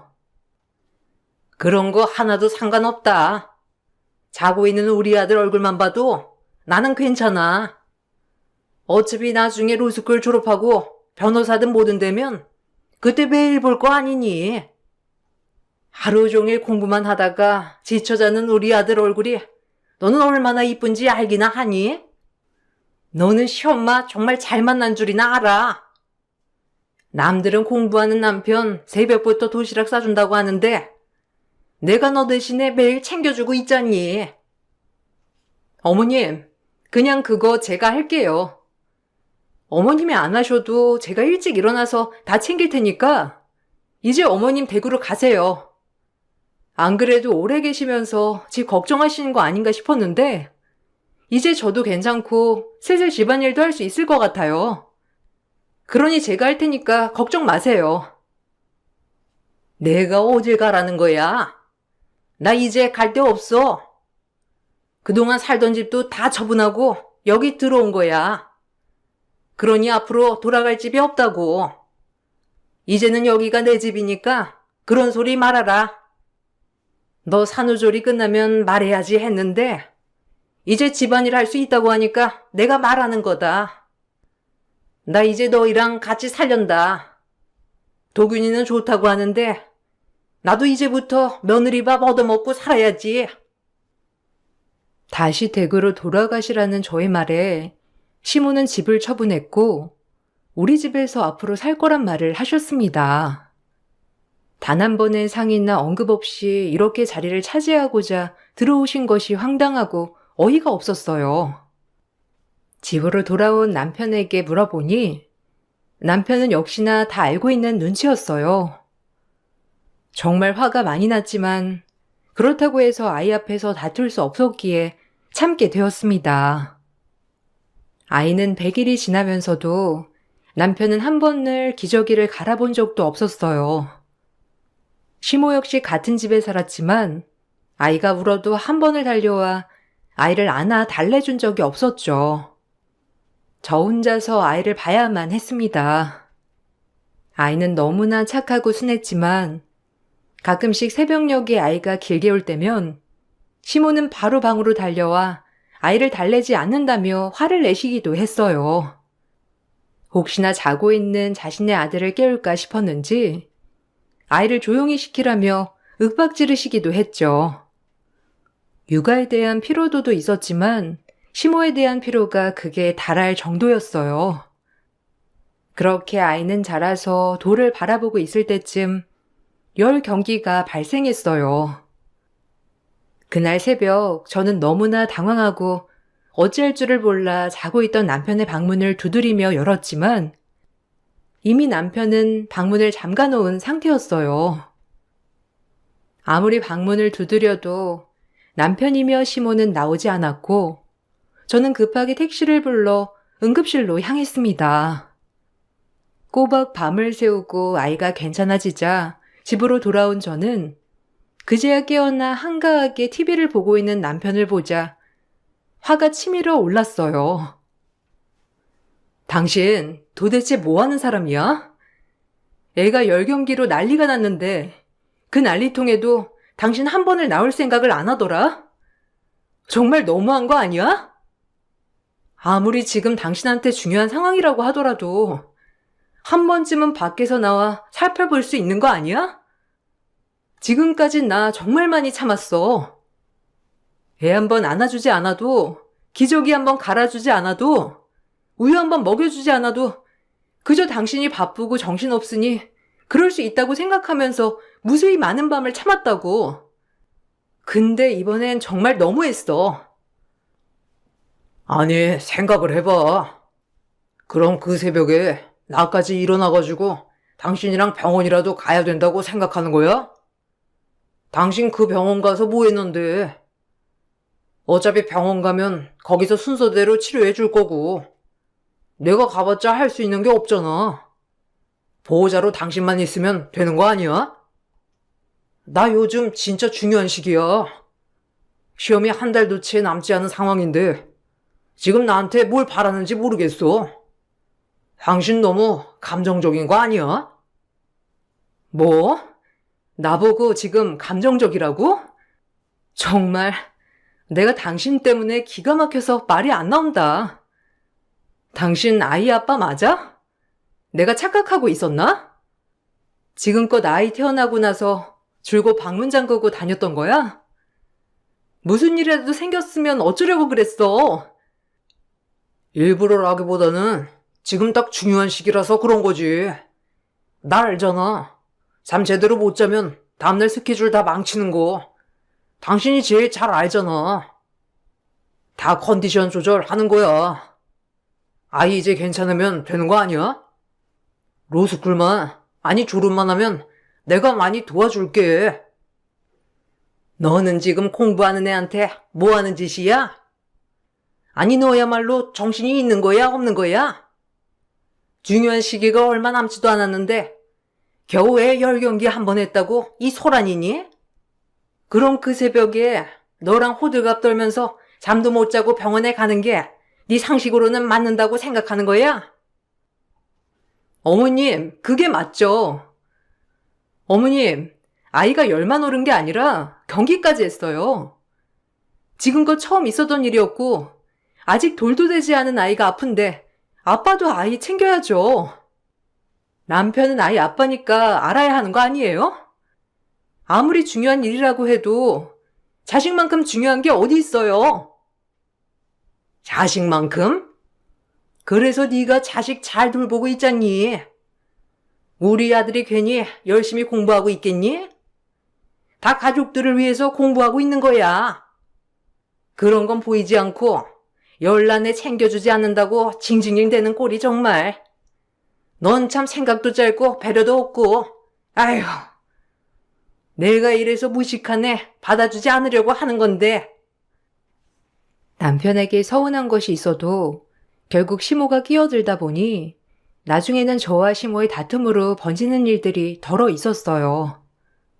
남편이 로스쿨 시험을 볼 때쯤 크게 싸우면서 저희는 냉전 상태가 오래 이어지게 되었죠. 서먹서먹한 사이가 유지되던 중 로스쿨 시험이 끝나고 나서 어색했던 사이는 조금씩 풀어졌던 것 같아요. 그러다가 남편이 동기들이랑 시험 끝 여행을 다녀오겠다고 한 걸 쿨하게 보내주면서 다시 예전의 사이로 돌아가는 듯 했습니다. 로스쿨 합격 발표 후에는 남편은 동기들을 만나고 그동안 감사했던 사람들이랑 식사 자리를 만드느라 정신이 없었습니다. 그때만 하더라도 이제 고생 끝이구나 싶었어요. 평생 잊지 못할 사건은 서울대 로스쿨 입학을 하러 간 남편을 축하해주러 갔던 날 발생했습니다. 남편 몰래 저와 시모는 남편의 로스쿨로 향했죠. 로스쿨 입학처에 도착을 하고 나서부터 시모의 태도는 달라졌습니다. 너는 무슨 여기까지 찾아와야 되겠니? 네 남편이 네 꼴을 보면 반가워라도 하겠어? 아휴, 너는 가만히 있는 게 좋은 건데 말이야. 너 그거 아니? 로스쿨 입학했다고 하면 다들 만나달라면서 줄을 선다더라. 넌 그런 거에 위기감도 안 느끼니? 하긴 공부하는 애 꼬셔다가 임신할 때부터 만만치 않다 생각을 했다만. 어머님, 그게 아니라 제가 좀 확인할 게 있어서 그래요. 그리고 남편 합격해서 첫 입학식인데 이렇게 좋은 날 비꼬지 마세요. 남편 오늘 처음 학교 왔으니까 어색하기도 할 거예요. 끝났다고 하면 같이 점심이나 먹어요. 어머님도 그동안 고생 많으셨네요. 내가 너한테 못할 말 하는 것도 아니고 솔직히 그렇지 않니? 너는 대학도 안 나온 고졸이지만 우리 아들은 고학력자 아니니? 너한테 우리 아들이 훨씬 아깝지? 그때 네가 고집 부리지만 않았어도 우리 도균이 예쁘고 참한 아이 만나서 잘 지내고 있을 텐데 말이야. 혹시 알아? 능력도 좋아지면 빵빵한 집에서 사무실 차려준다고 할지? 어머님, 오늘같이 좋은 날 그렇게 말씀하지 마세요. 아, 어쨌든 어머님 마음에 제가 들지 않았다는 건 알지만 계속 그렇게 말씀하시면 저도 서운한 마음이 들어요. 어머님, 저 많이 참았잖아요. 일도 계속했고 집안일이며 뭐며 제가 다 했잖아요. 그래서 내가 너 그렇게 해야 한다고 시키디? 그거 다 네가 하겠다고 해서 한 거잖아. 이제 와서 그렇게 참하고 했으니까 생색이라도 내야 되겠다 싶어? 너 참 웃기다. 아휴. 야, 넌 여기까지 와서 우리 아들 앞길 망치지 말고 이제 좀 꺼져줘라. 내가 안 그래도 이 말 꺼내려고 여러 번 고민했는데 아들 공부하는데 방해될까 봐서 내가 말을 꺼내지 못했다. 네? 어머님 갑자기 무슨 말을 하시는 거예요? 남편이랑 이혼이라도 하라고 하시는 거예요? 어머님 갑자기 왜 그렇게 말하세요? 저 남편이랑 이혼할 생각 안 했어요. 아이 태어난 지 1년도 안 됐는데 갑자기 이혼이라니 무슨 말씀 하시는 거예요? 내가 여기 오니까 아차 싶더구나. 네 수준을 좀 생각해봐라. 네 수준에 우리 아들같이 고학력자가 가당키나 한다고 생각하니? 아니 그럼 그 수준이라도 올려서 맞춰보던지. 그런 노력은커녕 아무것도 안 하면서 무슨 갑자기 그런다는 거야? 그러지 말고 내 아들 앞길 좀 그만 맞고 알아들었으면 제발 좀 꺼져라. 시모는 이혼 서류를 제 얼굴로 던졌죠. 저는 그 상황에서 이젠 더 이상 못 참겠다는 생각이 들었어요. 그래서 가방에 있던 도장을 꺼내 바로 서류에 도장을 찍고 시모에게 던졌습니다. 그때 입학생을 찾던 교무처 직원이 갸우뚱한 얼굴로 저희 곁에 오시더니 찾으시던 분이 없다며 말을 하셨죠. 시모의 얼굴은 한순간에 바뀌었고 당혹스러워 하셨어요. 저는 이미 로스쿨에 오기 전부터 어느 정도 상황을 파악한 상태였습니다. 남편은 서울대 로스쿨에 입학을 하지 못했어요. 그리고 그동안 공부를 한다면서 나갔던 것은 바로 불륜을 저지르기 위해서였습니다. 지금까지 공부도 하지 않은 채 같은 과 동기 여학생과 불륜을 저지르고 있었던 것이죠. 저에게는 공부를 한다면서 거짓말을 하고 나갔다가 동기 여학생과 데이트를 즐기고 밤늦게 집에 돌아오는 것이었어요. 그동안 공부한다며 썼던 제 카드며 돈이며 모두 데이트 비용으로 나갔던 것이었습니다. 최근 남편의 핸드폰으로 제가 아이의 사진을 여러 개 보냈던 것을 봤던 그 여학생이 이상한 생각이 들어 제 번호로 연락을 해왔던 것이고 그동안의 남편의 행적이 모두 들통이 났던 것이었습니다. 저는 시모와 남편에게 모두 소장을 보냈습니다. 시모에겐 이혼 요인에 결정적인 부당 대우를 했다는 것으로 위자료를 청구했어요. 남편에게는 부정행위와 부당 대우에 대한 미대응 등 여러 가지 사유로 이혼을 청구했습니다. 그 동기생한테도 상간녀 소송까지 진행하였죠. 결국 저는 남편과 이혼을 했어요. 그동안 경제활동이 전혀 없었던 남편은 재산 분할에도 비중이 거의 없었습니다. 오히려 시모가 집을 팔고 가지고 있었던 돈으로 저에게 위자료를 지불해 주어야 했죠. 이혼이 진행되면서 저는 친정으로 내려왔고 신혼집도 거래를 해 넘겨버렸어요. 이미 시모 돈도 계속 받았으면서 탕진했던 남편에게는 아무런 재산이 남아있지 않았습니다. 갈 곳이 없어 신혼집에 그대로 남아있었던 남편은 신혼집에서 나가야 하는 상황이 되어서야 그제야 미안하다고 사과를 했어요. 여보, 내가 정말 미안해. 정말 잘못했어. 내가 로스쿨 준비한다면서 속이고 공부 안 하고 딴짓해서 정말 미안해. 그런데 내가 너무 공부만 하다 보니까 잠시 쉬어가는 게 필요했던 것 같아. 당신은 아이 낳고 너무 정신없이 바쁘고 그러니까 그냥 내 마음 풀 곳이 필요했던 거지. 당신은 내가 어디까지 참아야 된다고 생각해? 나한테는 감정이 아예 없다고 생각하는 거니? 정말 하나부터 열까지 내가 당신을 이해하고 참아내야 한다고 생각하는 거야? 도대체 왜? 당신이 그만큼 잘났어? 나보다 잘난 게 도대체 뭐가 있는데? 여보, 당신 왜 그래? 그런 사람 아니잖아. 잠깐 화나서 그런 거라고 생각할게. 오늘 부동산에서 찾아왔더라고. 짐 다 빼라고 하셨어. 이제 집주인 바뀌었다고. 당신은 어떻게 나한테 상의도 없이 집을 팔아? 나 엄마랑 갈 곳 없는 거 뻔히 알고 있는 거 아니야? 우리 이대로 밖에 나가면 며칠 버티지도 못하고 굶어 죽을 거야. 그렇게 쉽게 죽겠니? 굶어 죽든가 말던가. 애가 아프든가 말던가 하던 사람은 어디 가고 이제 와서 멀쩡한 성인 굶어 죽느니 마느니 징징대고 있는 거야.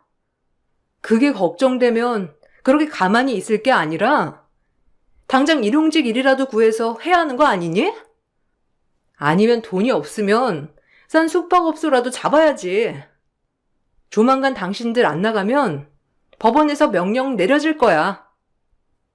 아니, 우리가 당장 어딜 갈 수 있다고 생각해? 며칠 묵을 곳만이라도 마련해줘. 내가 정말 잘못했어. 당신도 살다 보면 실수할 때 있잖아. 나도 그냥 실수한 거야. 한 번은 실수할 수 있잖아. 우리 이제 빈털털이야. 제발 용서해줘. 당신이 잘못한 게 너무 많아가지고 뭘 용서해달라고 말하는지 모르겠네. 그럼 구체적으로 말해봐. 당신이 어떤 잘못을 해서 지금 용서해달라고 하는지 구체적으로 말해서 설명 좀 해보라고. 난 하도 많아서 어떤 걸 말하는 건지 이해가 안 되네. 돌도 안 된 아이를 보면서 저는 더더욱 남편과 시모를 용서할 수 없었어요. 그동안 한 번도 아이 손을 잡아보지 않았던 남편과 시모였기 때문에 마지막은 더욱 냉정할 수 있었습니다. 그 두 사람은 결국 모텔 달방 신세를 전전하고 있다고 하더라고요.